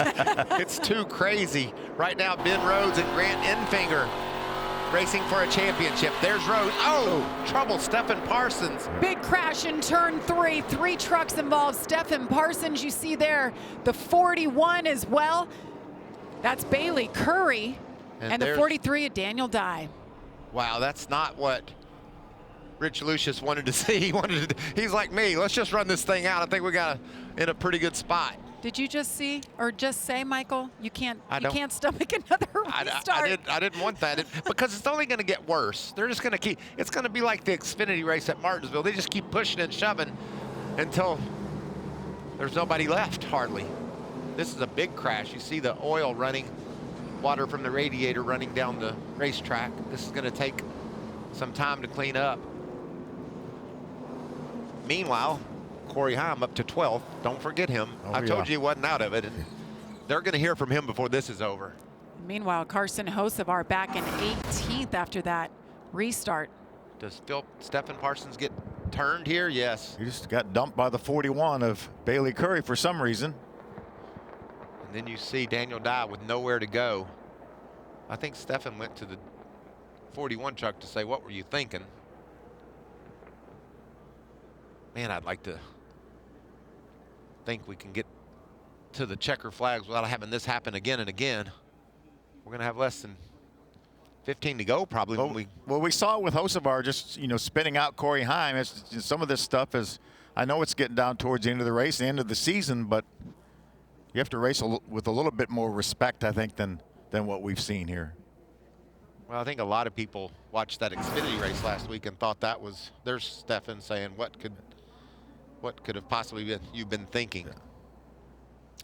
It's a great opportunity for Stefan Parsons. We know, Phil, of course, working alongside you, how hard your son works. He takes any jobs he can. He's got his helmet ready. He's able and willing to jump in whenever there's an opportunity, and this was a good one for him. Finally made his way up into the top 20, and I think he was, you know, looked like his truck had gotten better and better and was going to gain some more spots, but unfortunately it's not to be. So under a red flag here. 8 cautions tonight for 46 laps. Imagine the emotions being one of those contenders for the championship. Just when you think, all right, this is it, we're getting down to it, I'm in position, boom, a caution comes out. Well, and a red flag. And think about the mental game for Carson Hocevar. He started on the front row, got turned sideways. He's all the way back to the 18th spot here. His team told him to shake it off. He just couldn't quite do it. Under caution, we'll be back. Welcome back to the Craftsman 150. It is championship race as we're embarking on Saturday morning on the East Coast, but if you're out west, it's prime time, baby. We still don't know who the champion will be, but I'll tell you what, Ben Rhodes, he has not given up. Sitting third right now, he's in contention to win this championship. So, you know, he's just sitting there, eyes wide open. Not doing anything right now, right? Let's dial him up. Let's try to talk to him. Hey, Ben Rhodes, the Fox booth. You got a copy? I got you guys. It sure has been fun watching you, Ben. I'm telling you, you've made some tremendous moves, and obviously you and Rich have that truck in a great position right now. You've got 20 laps to go if we don't go overtime, and that certainly can happen. But you've been in this position before, Ben. What do you got to do here to finish it off? The biggest thing right now is not getting caught up in a wreck. This has been certainly the wildest playoff race that I've been a part of. It seems like everybody's going 5 wide, and it doesn't matter where you're at. It's all the way through the pack, and it's just really hard to find the proper place to put your truck. The track also seems to have a little less grip this year, or at least I'm sliding around a little bit more. So all in all, it's been an exciting show, I'm sure, but I'd like it to just calm down and be nice and smooth. If we could get the lead here on the restart, that would do it for us. Well, buddy, you've done an awesome job, and we appreciate you taking the time to talk to us. Finish her off. Thanks, guys. Let's hear from his crew chief, Rich Lucius. Josh. Yeah, standing by with Rich Lucius. And Rich, first of all, how are you feeling about the position you guys are in, and what's it going to take to bring this thing home? It's going to take a great restart by Ben, which he always gets. So we need to get clear of the 23 right here and then just set sail and focus on our race. And hopefully these last 20 laps go green. But I feel like we're in a really good position. Thanks, Rich. Regan? Scott Zipadelli, you've done a fantastic job of keeping your driver calm in the truck, your spotter, everybody communicating very well to keep refocused on what the goal is. 9 spots, roughly 15 laps when we get back to green. Can you get there? I think we can get there. Yeah, as long as we don't have any more cautions, I think we'll be okay. Corey's done a great job. Obviously, we got some adversity. We've got to beat that, but truck's been really strong since we unloaded, and hopefully we can get the Safe Light Toyota Pro in victory lane, or at least clinch this championship. Thanks, Scott. Thank you, gentlemen. You see what happened. Really, Corey Heim, when he went around, got the contact from Carson Hocevar. Really fortunate not to get any more damage to that truck than he did. You could see just running a normal line down the front straightaway to the inside to make the move on Stuart Friesen. Yeah, watch the 42. You see those black lines? He moves up outside of the line he was in to make that contact. Dramatically. And when it happened, I think he lost his focus and was really sorry that it happened and sad that it happened. and wasn't able to get it together on that restart. I know he got pushed sideways, but he just kept falling back all the way to the 18th spot. We'll shake it all out. We still have 20 laps to go. Stay with us for the ending here in championship night. Thank you, Caitlin. Yes, the long red flag. A lot of time to sit and think about the race that has happened and what they can do from here on out. We saw what happened at Martinsville after they had a 28-minute red flag. All heck broke loose. Well, let's hear from the crew chief of the 23, Amanda.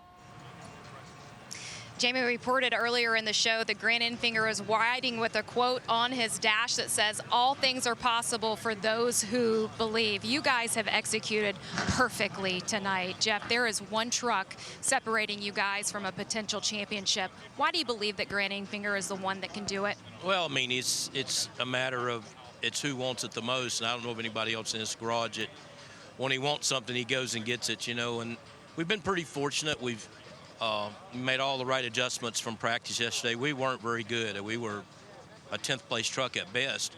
And I still don't think we're good enough to outrun that 11 if he hadn't had any issues there. Us and the 99 are pretty even. It's just according to who gets out front. But, you know, the guys done a great job on pit road tonight. The guys that work on this thing all year long have done an amazing job. So far, knock on wood, we haven't had a DNF all year long. Probably the only team in the garage area can say that. So hopefully we can get our champion power equipment Silverado past that 99 and get far enough ahead of that 11 he can't catch us. But we'll see what happens. I think we got a shot at it, and that's all you ask for. It's what everybody works for. So. And they haven't given up on each other all night. Regan? Carson Hocevar's crew chief Phil Gould here. I see the tires on the wall. Been an eventful night. You guys have been working to try to make this truck fire off better. Can you make it fire off with these tires at the end now? Yeah, I think so. As we can see, anything can happen, and you know, we kind of got ourselves in a bad predicament there, but it's not over till it's over, and we're just going to keep fighting. Thanks, Phil. It's all you can do. You got 150 miles to try to get a championship, and I believe this team knows that they've slid back far enough to where they're going to have some tires if they're going to go fight for a championship. Maybe too little too late, but probably going to go back to green with right around 15, 16 laps to go. And I would predict that that won't be the last caution. Yeah, we saw at the very top of the show how tires late in the going have made a difference in the outcome over the last 2-3 years. Good to see trucks rolling once again, and the two drivers involved in what brought out the red flag, Bailey Curry and Stephen Parsons, have been checked and released from the infield care center. Waiting on word from Daniel Dye. I'm sure he was fine too. We saw him getting out of his truck. Haven't got the official word. So after this time by, I believe they're going to open pit road.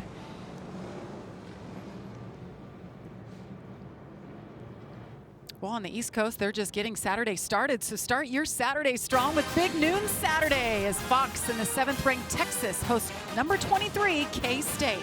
It all starts with Big Noon kickoff live from Austin at 10 a.m. Eastern. Then it's K-State, Texas. That's all on Fox and the Fox Sports app. Today. Today. For you East Coasters. We're racing into Saturday. West Coast. You guys are probably enjoying drinks and maybe even some dinner. Well, we know, at least we think that Hocevar is coming down pit road. Is anybody going to come with him? I don't think so. Not any of our contenders. I think Corey Heim's in a good spot. He's going to restart on row 5 or 6. So we've seen guys get to the front from further back faster. Sanchez is coming, as well as Majeski. Majeski was into the outside wall. He might need an adjustment on his fenders. Here comes Hocevar. There'll be a lot of trucks in between these trucks that pit right now on this restart. Carson Hocevar shown in the 18th position as he comes down pit road. Zane Smith shown as the leader. What's Stewart's just coming out of his pit.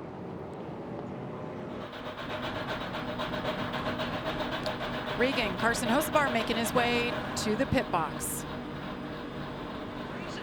And Jamie, you just heard it from crew chief Phil Gould. Really the only option these guys have at this point on those older tires. Lost the track position, come down, get the 4 tires right now and do everything they can to get back up through the pack as far as they can. And obviously a disappointing night for these guys. It's been a little bit of a struggle.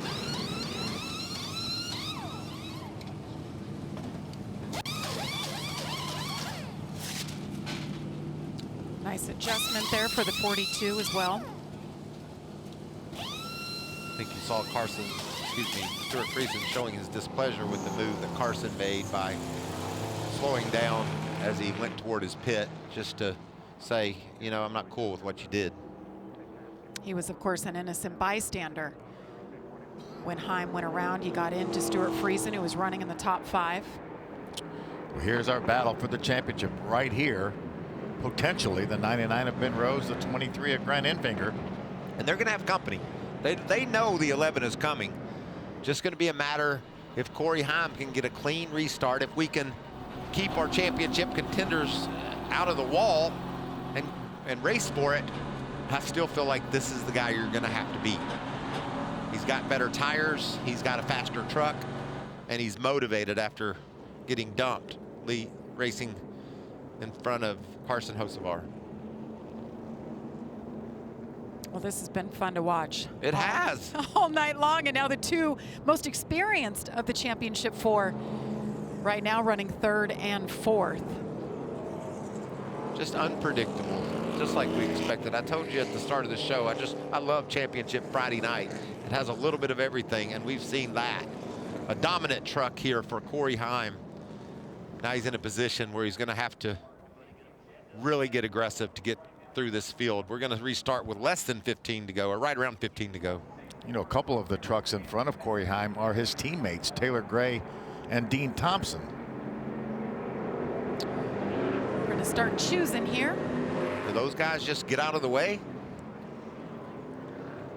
If I'm Corey Heim, I would like to think so. Certainly not going to battle him very hard, for sure.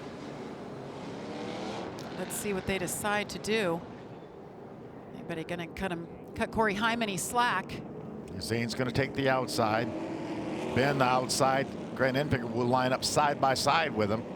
Oh! No team orders there, it didn't look like. Yeah, that was a late dive by Taylor Gray. That it was. That was some space that Corey Heim would have really liked to have had. Put that truck on the outside of him. I think Corey's going to line up 9th, it looks like. Let's see that one again. Late decision right there.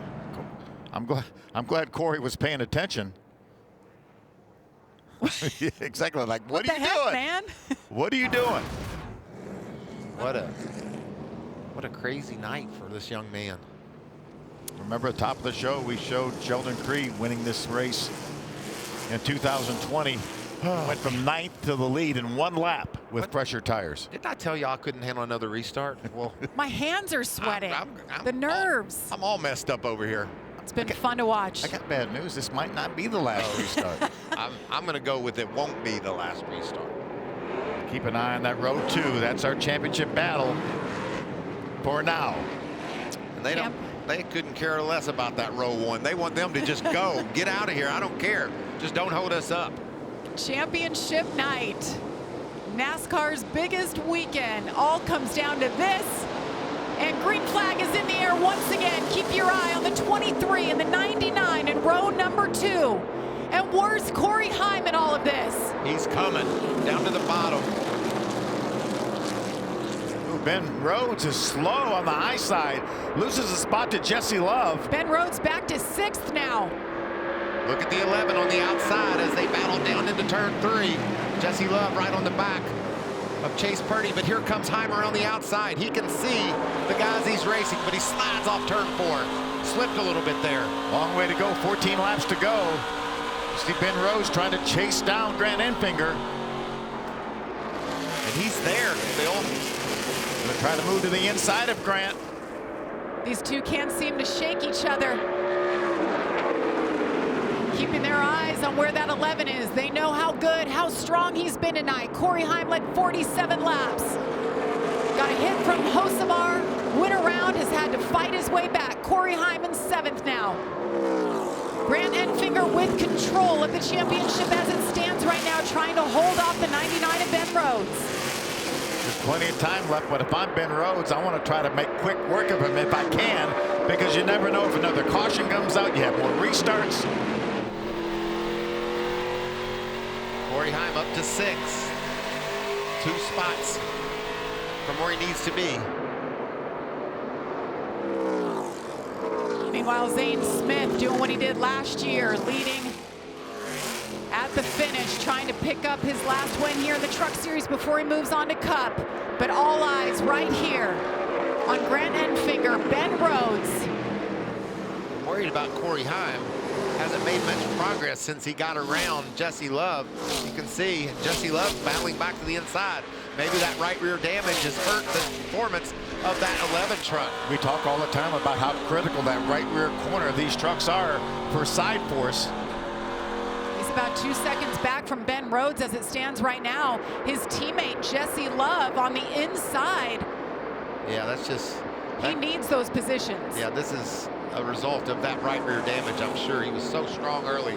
Now he can't go anywhere. Meanwhile, Hocevar is up to the 14th position, as you can see, left side of your screen. As the leader crosses the line, we've reached our Craftsman. 10 to go. 10 laps to decide it all. Ben Rhodes can taste it, can he? Right there in front of him is Grant Enfinger. He knows he has to get that position. One little slip by Grant, and Ben will be right there. Ben knows what it tastes like to stand in victory lane as a champion. Enfinger has come so close. What did he say right at the start of the race? I love my truck. I love what I've got here. There's the guy in control of the race, Zane Smith. But this is the battle for the championship. These two drivers. Grant Enfinger, Jeff Hensley is crew chief. They've been optimistic tonight. Although if Corey Heim gets to him, they're not sure they have anything for him. But right now, they're holding off the 99 of Ben Rhodes. I think Corey Heim is too far off the pace done right now. Yeah, he's about 3 seconds behind this battle right here. That right rear damage hurt the performance of that truck. He did a great job on the restarts getting in position, but when he got clean track, he couldn't go. How about Grant Enfinger again, driving for GMS? They announced about 5 months ago they would be shutting the doors after this race tonight. Moving on, moving their focuses to Cup on Sundays. Grant Enfinger, this entire operation, a lot of people without jobs, some people know where they're going, some don't. But they put it aside, they put the noise aside, they got themselves here to the championship four, and right now are in contention to win a championship. Right now, Grant Enfinger says, let's race this out. These remaining 6 laps. Please, no caution. Maintaining that nice gap. Last time by, they both ran 28.03 seconds. Same time, lap times, right on each other. Grant Enfinger, they welcome their second baby, a baby girl named Caroline. Last Friday, she came a month early. And again, able to focus on the task at hand here. What a sweet offseason it would be. Can he do it? Right now, Ben Rhodes' tongue is hanging out, trying to coax every 100th of a second out of that truck. And Grant Enfinger's looking in that mirror, wondering how much gap he has on Ben Rhodes, but focusing on his job. You can hear Ben Rhodes shifting gears here, pulling it down to third as he comes into turn 3 and then up to 4th on the front straightaway. Right now, he's got about a 7/10 lead over Ben Rhodes, and he's maintaining, guys. 4 laps to go here at Phoenix. What a story this will be for Fairhope, Alabama's Grant Enfinger. Oh, no. And caution is out again. Can you believe it? Carson Hocevar destroyed his truck. I was looking on the scoring monitor that Corey Heim was backing up to Carson Hocevar. I have to believe that that's related. I believe he just said that's fair. Well, I think Corey Heim decided he couldn't win it. I don't think Carson Hocevar was going to win it either, though, but he had battled his way inside the top 10 and had caught Heim. But Taylor Gray's an innocent victim of that. He had a great night going. Top 10 most of this evening. 3 laps to go. Caution out for the 9th time. Grant Enfinger says, I wish y'all could have settled that after the race. Yeah. And let me run my race to the championship. See the damage on the left side of the 11. think there's also right side damage. And you talk, oh. Yeah. Yeah. Significant damage to Corey Heim. Yeah, that's a shame. Carson Hocevar coming up on the 11 right here.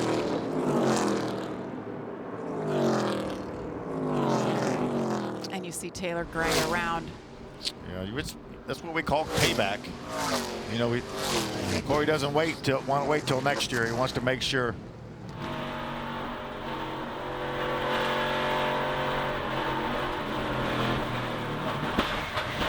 Whew. Big hit. It's right on board with Corey Heim now and see from his vantage point.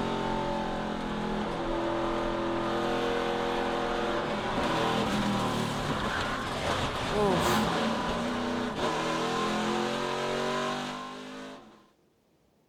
Paybacks in racing. What a turn of events for these two championship contenders. But now we have to have another restart. You know, Grant Enfinger was headed to that championship, it looked like, and now he's going to have to withstand another restart.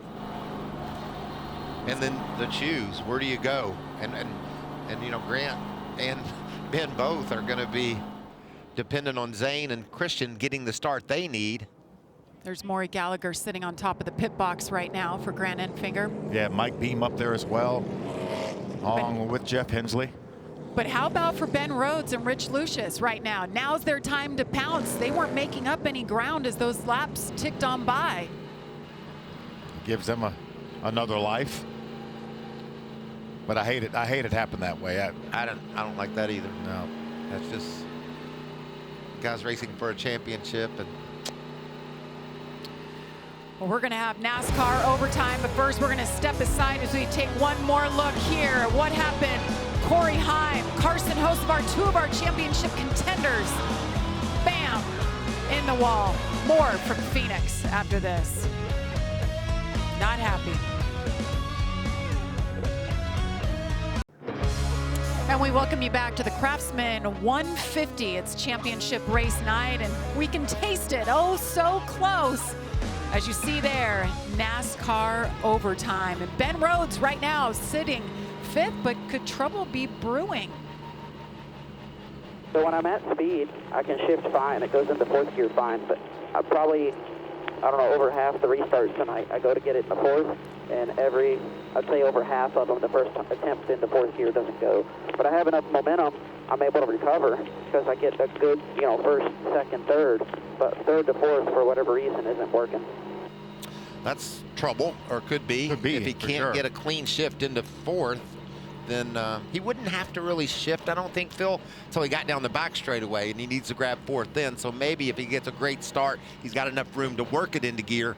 But this could be potentially some big trouble for the 99. Yeah, you know, we're going to only have a 2-lap overtime finish, so he can't afford to lose much ground to Grant Enfinger.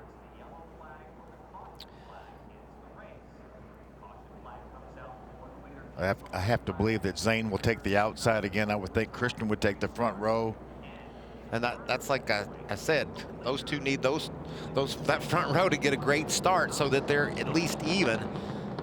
One of those front row starters has a shifting issue or has a tire spin, that'll directly affect them in row 2.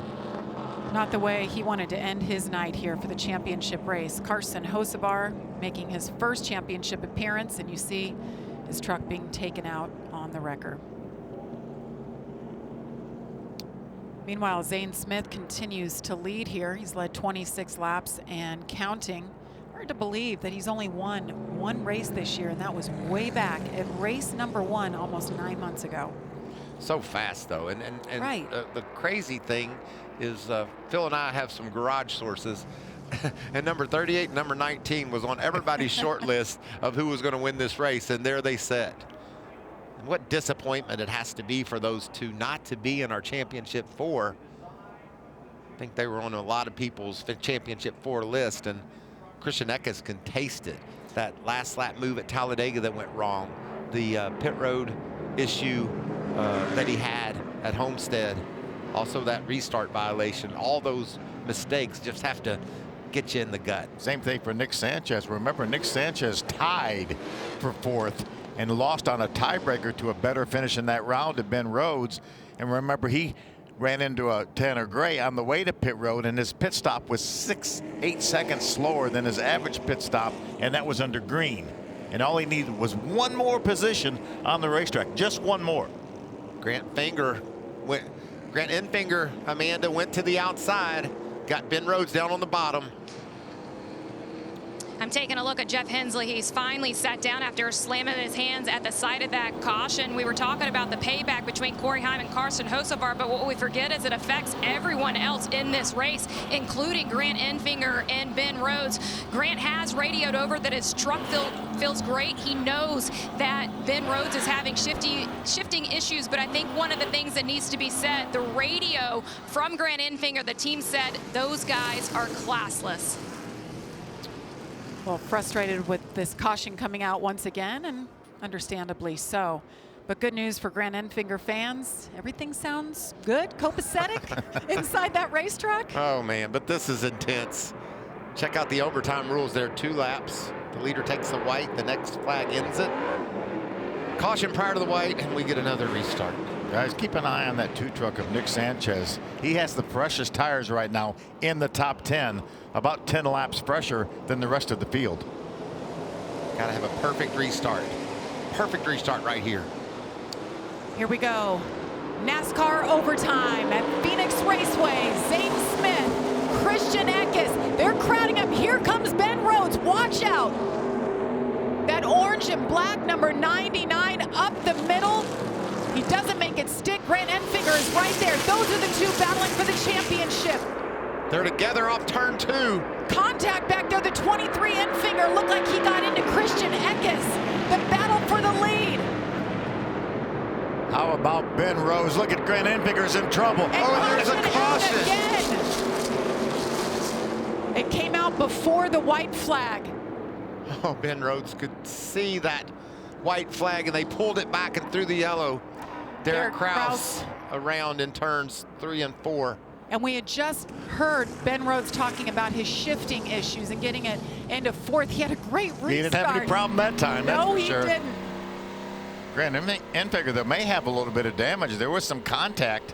He's dropped all the way back to the 9th position. You see the left front corner of that truck. A little bit of damage to the left rear as well. Oh, and you can see the rubber, the number letters rubbed off that right front, so he scrubbed against another truck or the wall there. We got to calm now, Jeff. Yep. We got nothing to lose now. You heard him coming to pit road here for 4 fresh tires for a green-white checker. It's worked before. A battle of attrition tonight, gentlemen.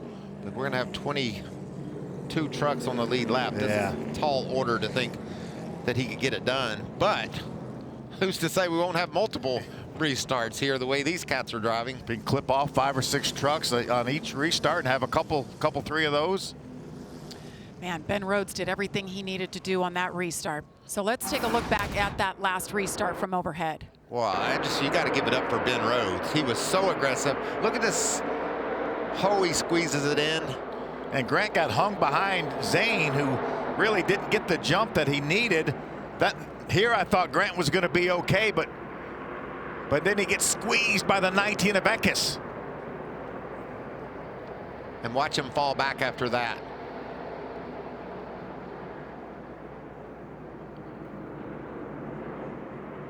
Watch what brings out the yellow. Derek Kraus, bam. Jesse Love goes up, and they just chain reaction. I think Jesse Love body slammed Grant Enfinger. That's where the damage on the left side came on Grant's truck. So much contact. Watch Jesse Love, that one truck. He got loose. Got loose into Grant. And Derek Kraus paid the price. Oh. I feel your pain.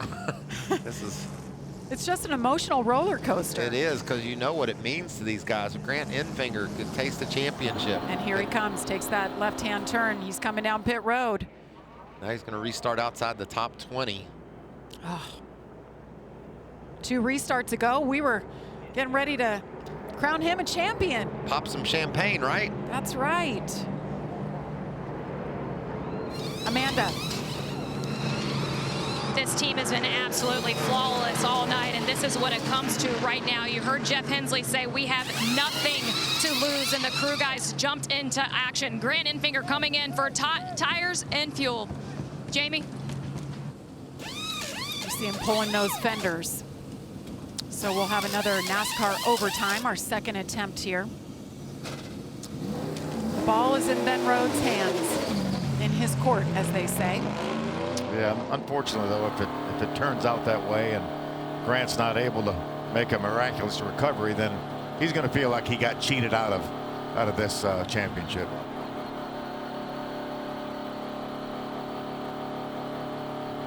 Well, they just hard racing. The restart was as crazy as we expected. Ben Rhodes very aggressive up the middle, and then they just ran out of room off turn 2, and unfortunately Grant got the short end of the stick. Ben's in a great spot here, just needs 2 laps without crashing. How about Ben Rhodes, Josh? Well, Ben Rhodes is aware of the situation with the other 4 Championship 4 drivers. Rich Lucius came over the radio and told them, hey, be aware of the situation. We don't have to win the race. Just make sure you get through the gears on this next restart. Ben was excited after getting through 4th gear last time, but they got to do it once again. No doubt. One more time. How about that? The 2023 Playoff Championship 4, 2nd, 22nd, 24th, and Hocevar out. Yeah, last year, 3 of our championship 4 all led the race in the last 5 laps of the race. How about Ben Rhodes? Okay, we mentioned it earlier. If he wins, the press conference that we watched after his championship performance 2 years ago, it'll go down in the history books. Here it is. We are now joined by our 2021 NASCAR Camping World Truck Series champion. Let me say something here. Libations are good. Championship's awesome. This is going to be the weirdest press conference ever. How do you view your career now at this point? There's a lot of bubbles in this. We're like a match made in heaven, and I'm loving it. My wife looks really embarrassed. Are you embarrassed? We're champions. Yeah. This is the best conference ever. That's right. Bye, guys. Made a lot of new friends tonight. I consider you my close group now. So we have to explain. They're on the championship stage. There's pictures. It just takes a long time. Meanwhile, everybody and their friend is bringing a beer to him. So by the time he gets in the media center, he's having a good time, feeling good. But the funniest part was when he looks over and realizes somebody took his beer and replaced it with the water. Just classic Ben Rhodes. But Michael, he's a Kentucky guy like you. We got to get rid of the beer. Maybe we get a little bourbon in there if he celebrates tonight. What do you think? I think an old-fashioned might be right up his alley. Hey, he's got another thing to celebrate, by the way. Told us this week. Told us this week that he and his wife, Caitlin, expecting baby number 2.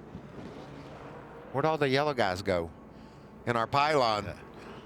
All 4 of them have been in the pylon the entire race, and now we're only left with 1. See what Grant Enfinger, how far he can scramble. Ben Rhodes just looking for 2 laps. That's a lap and a few feet of green flag racing. Yeah, just get to the white flag without a caution. White. He's already almost seen it once. So we need to go green. We take the white flag, the next flag will end the race. Otherwise, we do it all again. Another NASCAR overtime. Just a reminder, we've had 10 cautions for 64 laps. Here we go again. Zane Smith on the outside. Ben Rhodes with shifting issues on the inside. What can he do here on the restart? And Christian Eckes and Zane. Oh, trouble! Zane Smith goes around. There was contact by Ben Rhodes behind him. We're going to have to see how that happened, guys. Oh, big problems for the Zane Smith on the restart, and a lot of damage for Ben Rhodes. He ran right into Smith. Oh, my goodness. What an amazing turn of events. We're going to do it again. But they've got to take a good look at this truck and make sure it's going to be all right to finish. Let's see when scoring, when they come back around and see where Grant will end up. There's Grant. He's 18th now, so. It's Jack Wood. Jack had a good run going. He was solid all night.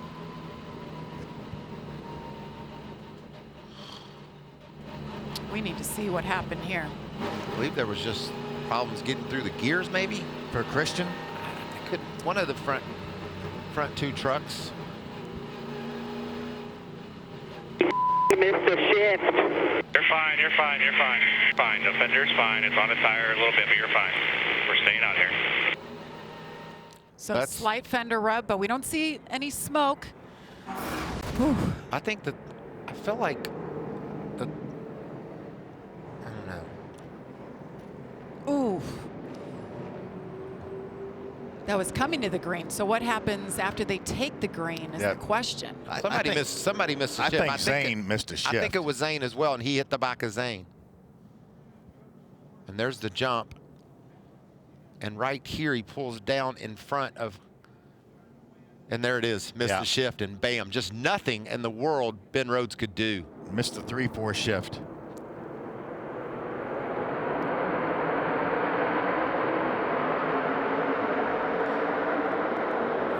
Christian Eckes was so lucky. He swerved out from behind the 38 at the very last instant.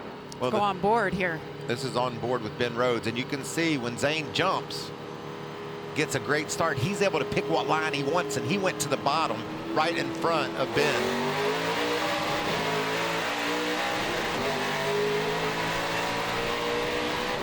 Right there. You heard Ben grab fourth, and I think Zane went for fourth and missed it. Yeah. So Zane Smith led 34 laps. He went around. Christian Eckes being shown as the leader. Chase Purdy having the race of his life tonight. Jake Garcia strong. Jake Garcia's moving on from the team. McAnally Racing said that he will not return. So where does he go next year? He's maybe driving for a ride. And then there's Ben Rhodes. How bad is this damage? Is it too bad? Will he have a big fender rub, cut a tire, or is it okay to get through 2 laps here? Yeah, Rich assured him that it was going to be okay. A little bit of a fender rub. He said it's going to be fine. Full hope and a prayer. Just got to make 2 laps.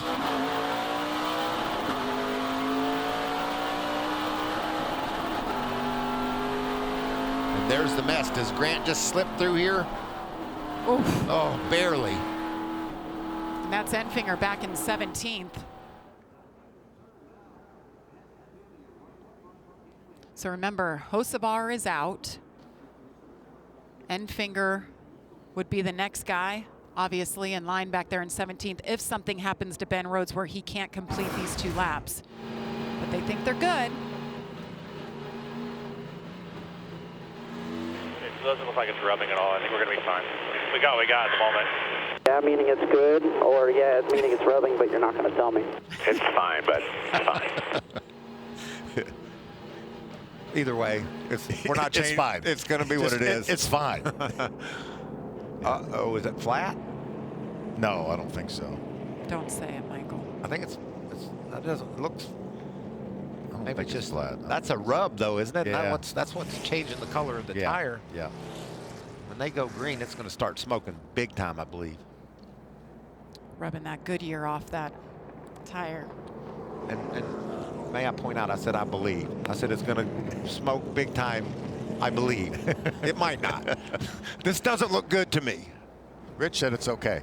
But what if we have another caution and another overtime? Well, that's what Grant Enfinger needs right now. He's going to need a couple more cautions.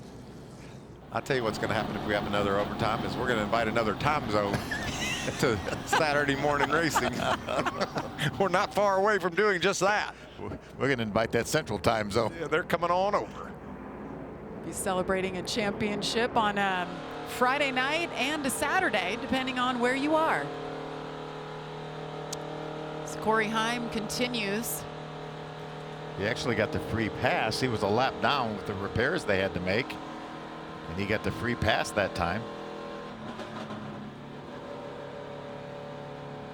What's happening later today, Jamie? Well, it's a big noon kickoff live from Austin at 10 a.m. Eastern, followed by a big noon Saturday matchup between Texas and K-State. Then it's Penn State taking on Maryland. It's all on Fox and the Fox Sports app today. Maybe we'll just go straight from there after we go up the air right. from here. Those promos started as Big Noon Saturday tomorrow. Now they're today.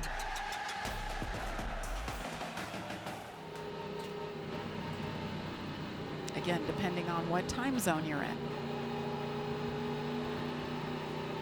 So how about this? After all that Corey Heim has been through, he's no longer in the picture. He fell off the pylon. You got all excited. I did. I'm like, what? Well, that's a turn of events. We're going to choose her up, though, and see how Ben's right front tire holds up. Can it make 2 miles? As if we need more drama. As if he needs more drama right now. That tire blows out. Let's slide Grant Enfinger into the equation. He has a little bit of a buffer here, about 12 positions. Christian Eckes in control of this race. Matt Crafton, solid top 10 run. Here comes Grant. See the yellow truck there. He's not limping or anything, is he? Doesn't look all together square, but maybe he's all right. We got squeezed on both sides. Yeah. Derek Kraus in the 77, who had brought out, I believe it was 2 cautions ago, into the wall. He has been checked and released from the Infield Care Center. 2 of our drivers in the top 3 have never gone to victory lane. Chase Purdy and Jake Garcia. Jesse Love is in the top 5 as well. What is fourth start ever, 4th or 5th start ever for Jesse Love here in the Truck Series? Let's do this. 3rd Truck Series start for Jesse Love. Top 5. Pace truck is off. NASCAR overtime for the 3rd time. What will happen? That's a great question. What will happen with that right front corner of the 99 truck in control, trying to win a championship? He just has to hang on for 2 more laps. Christian Eckes is in control. Chase Purdy, Jake Garcia, Ty Majeski. They're all ahead of Ben Rhodes in the 99 on the outside, bumping and banging as the green flag drops again. How about Chase Purdy out in the lead? Oh, no, Majeski gets turned goes around. Jesse Love got into the back of him. Caution is out again. Matt Crafton with a big spin around. Grant was very close to that situation right there. Oh, me.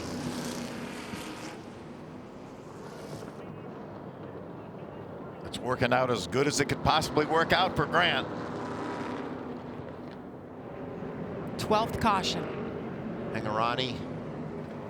Zane Smith with a lot of damage also on pit road. Matt Crafton with 2 or 3 360s in the middle of all that mess.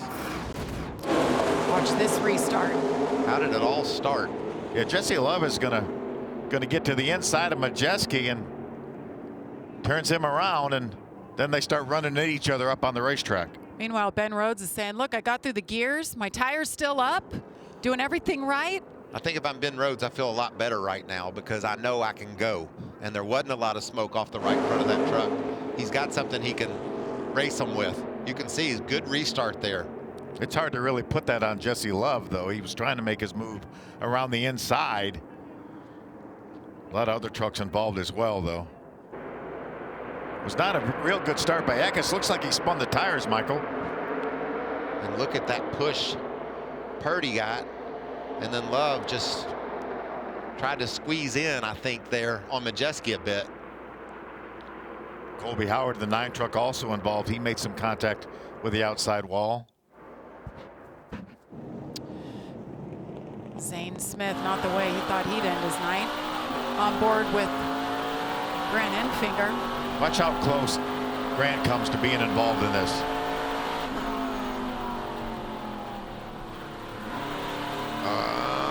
Gunned her right on through there. Look at this mad rush to turn 1.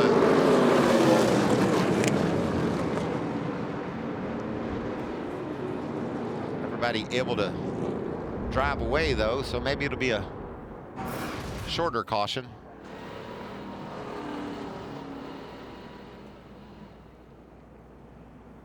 What about our leader, Chase Purdy? We've talked all year about how he gets better and better, puts himself in a position here late to grab his first victory. That'd be kind of cool for Chase, that whole team. And how about for Kyle Busch Motorsports? Go out a winner, right? That's right. Everything that they've done in this sport, 100 wins, perhaps tonight, number 101. That's right. Now we have some yellow on our pylon over there. Jamie? Yes. Let's get an update on Ben Rhodes. Josh. Yeah, and crew chief Rich Lucius asked Ben how the truck was on that restart. He said it turns halfway decent, but then Ben voiced some displeasure with the guys wrecking behind him as he continues to stress out as he tries to win this championship. Amanda? Josh, you'll remember that Jeff Hensley said we have nothing to lose on that last restart. Grant Enfinger was able to make up for position. He is going to have the freshest of tires in this championship hunt. They're hoping that they can get green flag racing to the checkers with Grant out front. 8 trucks separate Ben Rhodes from Grant Enfinger. So we'll do it again. Yes, we will. About an hour ago, it feels like we were pretty close to crowning the champion, giving it to Grant Enfinger with 2 or 3 to go. And now we've been trying to give it to Ben Rhodes here for the last 4 restarts. It's true what they say. Cautions breed cautions. So we'll have to do it one more time. NASCAR overtime number 4, ladies and gentlemen.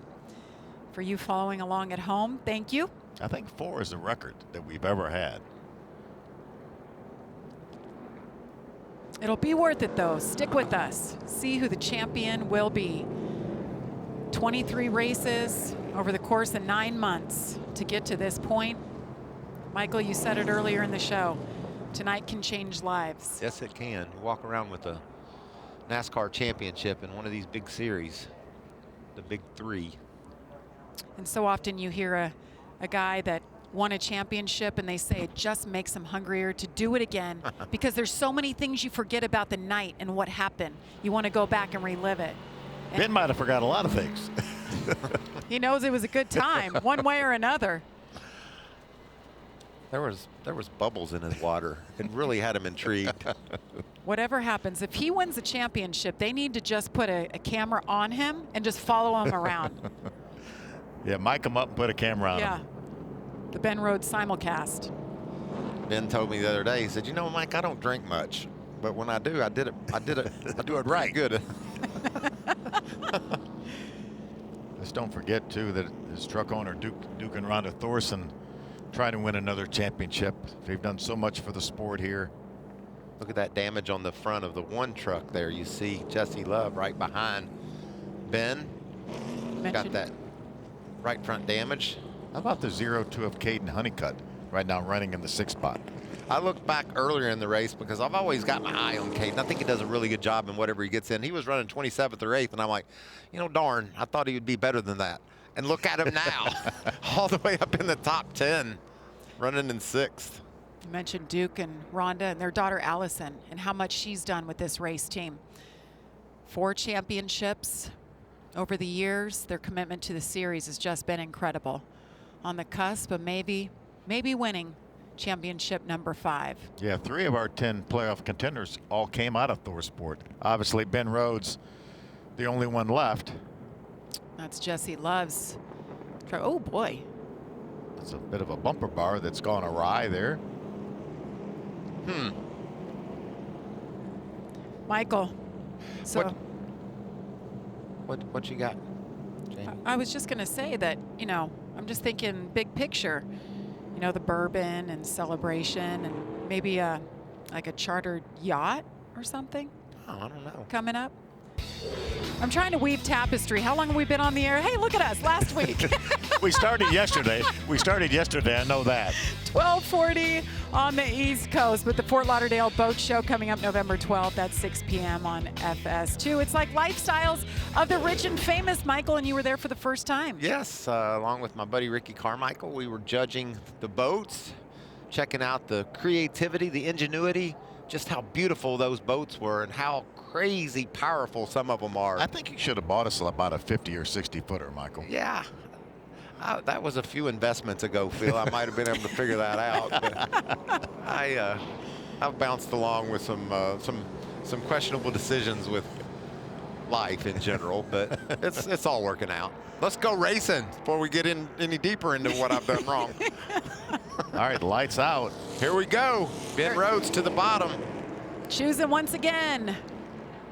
NASCAR overtime number 4. Remember, they have to take the white flag, and the next flag will end the race.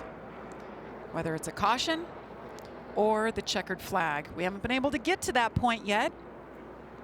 We'll keep trying. Grant's going to restart in the 13th spot inside the 7th row. It's not over. It's not over.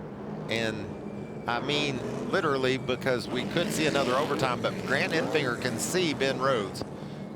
And he's got fresh tires, and he's got a chance. Still drama, still action to go. And I like the fact that Grant's on the inside. I think you can make more moves on the inside than you can on the outside. I liked him on the outside last time because that's how he got through. That's how he missed it. That's how he missed it, exactly. You get down on the bottom. Sometimes you don't have as many choices on lanes you could take. Ben Rhodes certainly not in the clear. Still keeping our eye on that right front. Saw Raja point to the bottom, maybe telling Grant if he's better, go that way. Here we go. We're going to try it once again. Chase Purdy on the inside. Christian Eckes on the outside. Let's see if they can get through this cleanly this time. Green flag in the air. Oh boy, watching the 99 of Ben Rhodes. Look at Grant Enfinger. Here comes Grant. Here he comes. That's him in the yellow truck in the inside. He's about 4 trucks behind Ben Rhodes right now. Ben's the middle of 3 wide.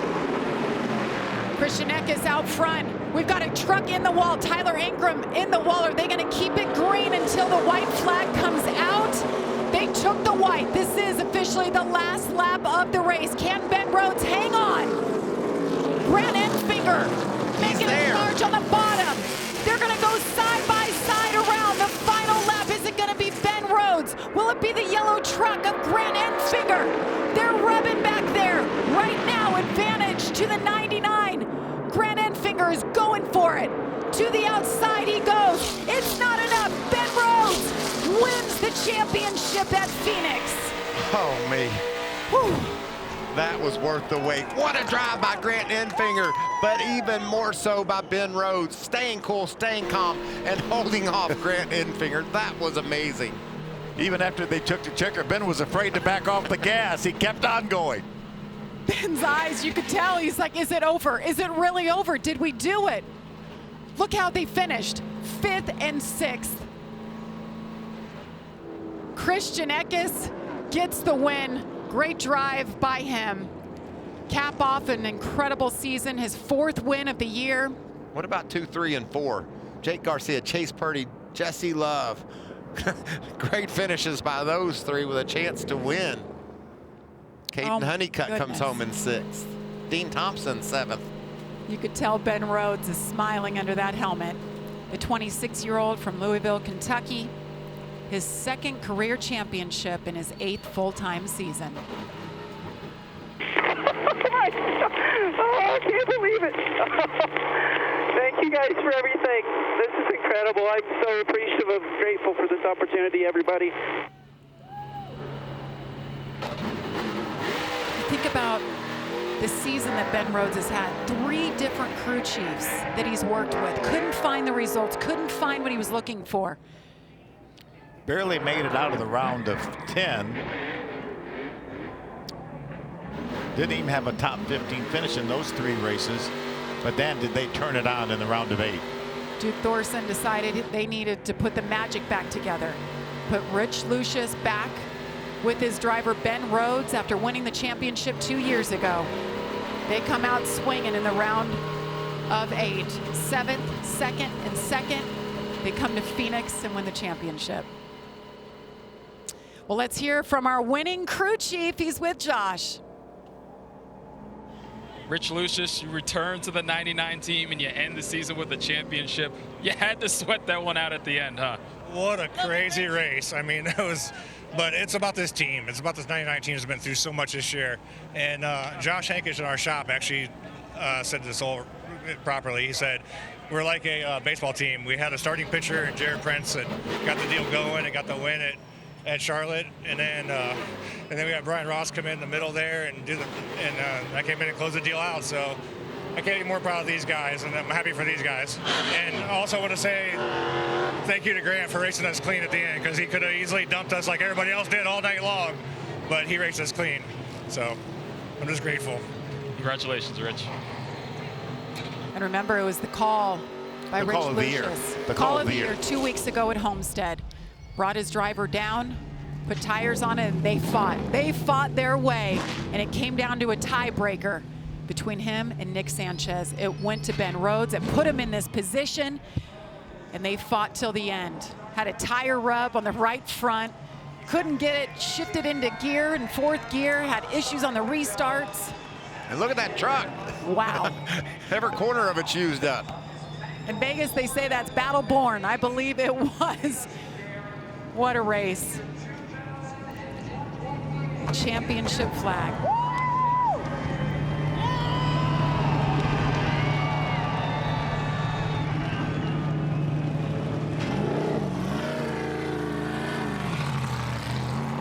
Wave that championship flag, Ben Rhodes. He said that flag's bigger than that checkered flag that Christian's going to get. What a great guy. Regan, these are the interviews we live for as pit reporters. You've got Ben Rhodes. He is a champion once again. Jamie, he is a champion, absolutely, for the second time. Ben, so many places and so many things we need to talk about from tonight. But first, two-time champion Ben Rhodes. How does that feel? I can't even believe it. Let's go! Man, I hate when people do that on TV, so I'm sorry. But dang, this is so awesome, man. To go 25 laps into overtime, you know what that feels like? And almost lose it 3 times. Look at the front of the truck. It's crazy. I didn't think we were going to make it. I thought we were going to pop a tire. I thought anything that could have gone wrong was going to go wrong. So Grant almost got me. Hats off to him. He ran a great race. I wouldn't want to race against anybody else for the championship. He raced me clean, and I respect the hell out of him for it. You talk about Grant almost getting you at the end there. Obviously, you had the damage to your truck. Were you aware, as you're coming off of turn 4, how close it got? Oh, I saw him. I'm watching the replay right here. I saw him. He went for everything, but he ran me clean, and I thank him for that. You know, that's what these championships are all about. It's unfortunate we had so many cautions, right? But we ran each other clean. All of us did tonight, and oh, great show. I love you guys. Thanks for all the fans coming out. I love it. Thanks, Kubota, Campers Inn, my team, Thor Sport Racing, Ford Performance. What a team. I don't know how we pull it off, but we got here and we did it. Ben Rhodes, your 2023 Craftsman Truck Series champion. Amanda? Grant, I want to tell you, both Ben Rhodes and Rich Lucius thanked you for racing them clean in that last part of the race. As you replay the last lap, what could have you done different? I don't know. You know, it was just the original green-white checkered there where we went 4 wide. You know, Ben gassed it up there on the bottom, drove us in the 19 and tore up our truck, and then we had to restart from 22nd there. So that's kind of what ended our run. Obviously, we got close there at the end. I don't know, maybe if he didn't have such a run down the back straightaway, but I needed to get under him to make that pass. Yeah, I don't know. It's a shame that the championship came down to a race like that with, you know, 15 green-white checkers or whatever it was right there, 30 laps extra. I feel like we did everything we could to win this race there, and just kind of got used up right there. Championship racing, it's just incredibly unfortunate to end GMS racing like this. I really felt like we had that championship in grasp, and to be honest with you, I don't know if I'd have done anything different. Just wasn't meant to be. Jamie? Well, he went down fighting. Very respectable race for him tonight. Just came up a little short. How about those who've hoisted the trophy with multiple championships? You got our own Todd Bodine there, a two-time champion, and look at Ben Rhodes, adds his name there. He's actually the youngest driver with multiple championships in series history. Pretty exclusive company right there for Ben Rhodes. Just a beautiful thing to be able to join that class of Craftsman truck racers. Hall of Famer Ron Hornaday. Well, Corey Heim was the truck they were all chasing for most of this race, and then it went sideways. He ended up bringing it home 18th, Amanda. Corey, do you stand by the late check on Carson Hocevar? Ask him if he stands by the first one. I mean, I got my right rear destroyed. Well, he wrecked me, and then I got my right rear destroyed, and you know, from there I had no side force, and he put it on my door out of 2, and I lost control. So just really got to hold our heads high for a great year. I feel like we had a worn out tonight with our Safe Flight Tundra TRD Pro. Truck Out Garage and Toyota Racing just does a phenomenal job, and really had a great truck, championship caliber truck, but just didn't go our way. We're taking a look at the replay right now, and as you said, you talk about the season that you had. How do we describe this one going forward? It was a great year. I mean, it was a phenomenal year for us. I mean, this is our worst finish in like, I don't know, like 6 months. So, you know, really put together a good race and really hope that the guys would race me clean. I got a lot of respect for everybody in the field, but clearly not him anymore. But, you know, it is what it is. It's part of racing, and unfortunately that turned into a wreck fest, but I did all I could. We did just take a look at the retaliation that was there. How did you plot the payback? It wasn't retaliation. I had no side force. He put it on my door and I wrecked. It was an incredible season. You see those 3 win stickers right there, 15 straight top 10 finishes. I believe the last time he finished outside the top 10 was back in April. Yeah, and the good news, he's going to be back next year, and he'll be contending for another championship with that guy right there. Loved his interview. Yeah, he's a fun guy. Really appreciates everything he gets to do. And 27 years old, and he's a veteran. That's got to feel pretty cool as well. He's 26, Michael. Oh, when's his birthday, Jamie? Maybe it was today. I'd like to welcome Mountain Time to the Saturday party, if you will. It's just past 12 o'clock. What you think? I mean, the garage doors open, I think, at this point, like 13 hours ago, and these drivers and these teams worked. And then to go through the emotional roller coaster that he went through, to have that energy when you jump out, it's just, that's why we do this, right? Yeah, and 29 laps of overtime. 29 laps of overtime. In the condition his truck was in. I think they were all in that kind of condition, though. I love when he finished up the interview. There's Ty Majeski giving his teammate a little high five. But he's like, where's my team? Where's my team? He wanted to celebrate with the boys who put him in this position. There's his team. They're on the big stage, the big championship stage. There's that beautiful trophy. Craftsman Tools, good to see Craftsman back in our series. What a year it was. There's Rich. You're going to reach down there and talk to him. There's not a straight corner on that truck. Let's go down to the trophy presentation. There's the big hug. Congratulations. How long before he gets a libation in his hand? They're good, he said. It's flying all around him right now. Championship weekend, gotta love it. We talk about multiple overtimes. Look at our Fox cameramen, women, everybody working hard to bring these beautiful pictures and this wonderful celebration to the folks at home. And all year long. Yes. You know, tremendous work by our entire Fox Sports crew. We've got a great team, and really thankful that we have the relationships we do with Rich Lucius and Ben Rhodes, all the drivers and crew chiefs. We have an open book. We can talk to them every day about their sport, this sport that they all love so much, and it's really cool to be able to know Ben and know Rich like we do and see them have this moment and be able to celebrate. And I got caught up in it, kind of forgot that this is the last one. This is the last race, last show of the year. Longest season in sports. And Michael, you mentioned, I mean, we wear these guys out asking the questions week after week, and these drivers, all the interviews that they do. We appreciate that wholeheartedly. Well, you see him. Josh Sims is at the championship stage. Well, that's right, and it's the moment everybody's been waiting for as we crown the champion for the 2023 NASCAR Craftsman Truck Series. This year, it's Ben Rhodes doing it for the second time in the last 3 years. We've reached the championship stage. Right now, we're going to start with Tony Merritt, the Craftsman VP of Marketing and Sponsorship. Tony?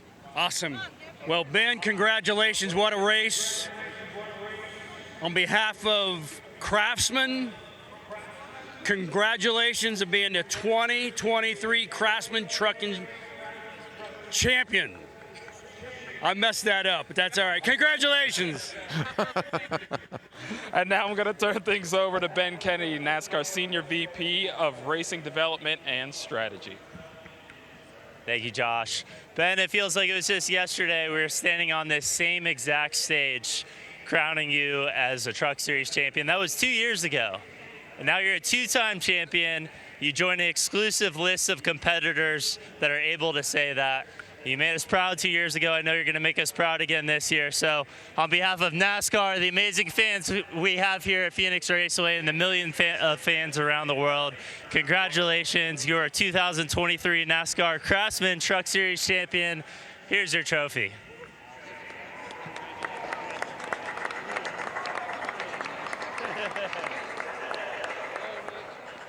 Move that thing up there.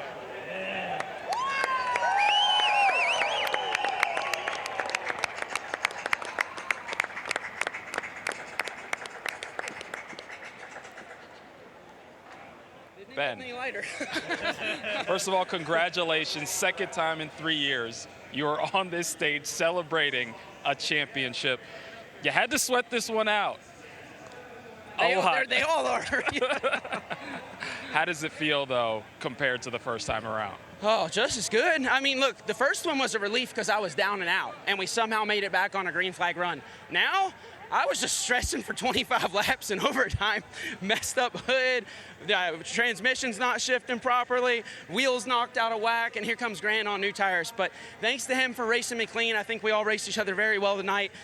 I just love it. This is great. Thank you to Duke and Rhonda Thorson, everybody at Thor Sport Racing. This is a fantastic organization. We got Kubota, we got Campers NRV, Farm Paint, we got Tenda. We got so many great partners on this team. Not to mention Ford Performance, not to forget them. They're awesome. We've built a heck of a program, or Duke and Rhonda have over the years, I guess. It's been around longer than I've been around, so I'm just proud to be a part of it. We saw what the celebration looked like 2 years ago. How will the celebration tonight compare to that one? You just hang on, Mama Jamma. You about to find out. Ben Rhodes, your 2023 NASCAR Craftsman Truck Series champion. Oh, Jamie? bad mamma jamma, Josh. That's what he brought up in that post-race interview. I can't wait to see what happens. There's Duke and Rhonda there behind the trophy. Well, moments ago, Amanda caught up with race winner Christian Eckes. Well, the celebrations are on down here in Victory Lane. There's champagne everywhere. The truck is covered with it. Christian is covered with it. I talked to you earlier today, and I asked you if you were at peace from Miami, and you said not at all. You said that the goal was to win this race tonight, and you have done it. When you look at that trophy, does that alleviate any of what happened in Miami? I think it makes it worse. Yeah, that one's going to sting. It still stings. I mean, it's awesome to win. It's always awesome to win, especially with our great partners. But, to come short of the goal of winning a championship and being able to come and win the final race kind of stinks for sure. So it is what it is now. We can always look back in Monday morning and quarterback it and say that we could be champions. But, at the end of the day, we aren't. And at the end of the day, I'm also really proud of the whole 99 group. That was my team last year at Thor Sport for the most part with a few different pieces. So super proud of them. And, yeah, it is what it is. The winner photos will continue here for the fourth win on the season for Christian Eckes. Great season indeed, and those mixed emotions for sure for Christian Eckes. We talked earlier, this is the hardest race to win if you're not a championship 4 guy. You win and you're like, what's happening here? What could have been, especially for Christian Eckes, so strong all year long. One happy man there, and the mixed emotions there, but he got the win. What a solid team. There's Bill McAnally right there. Chase Purdy coming over to congratulate the team. Chase, a great run and finishing third. Can I just say, Christian Eckes looks so much better without the stash. Well, he makes it fun, though. He grew the stash for the championship run, and he couldn't wait to get rid of it either, I don't think.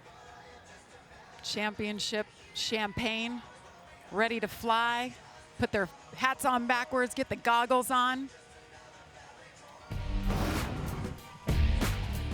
There it is, the 2023 Truck Series champion. In his 8th full-time season, the Kentucky boy gets it done. Louisville, Kentucky, making Kentucky proud, my buddy Ben Rhodes. What an awesome year.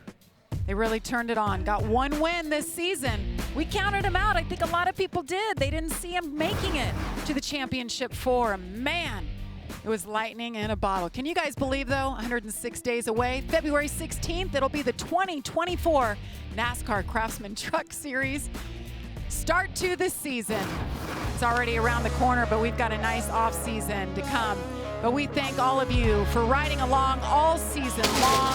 For Phil Parsons, Michael Waltrip, Regan Smith, Josh Sims, Amanda Busick, our entire Fox Sports team, I'm Jamie Little. It's been a wild ride. We loved every moment of it. Remember, Sunday on FS1 NASCAR Race Day. Congratulations, Ben Rhodes. He's a champion.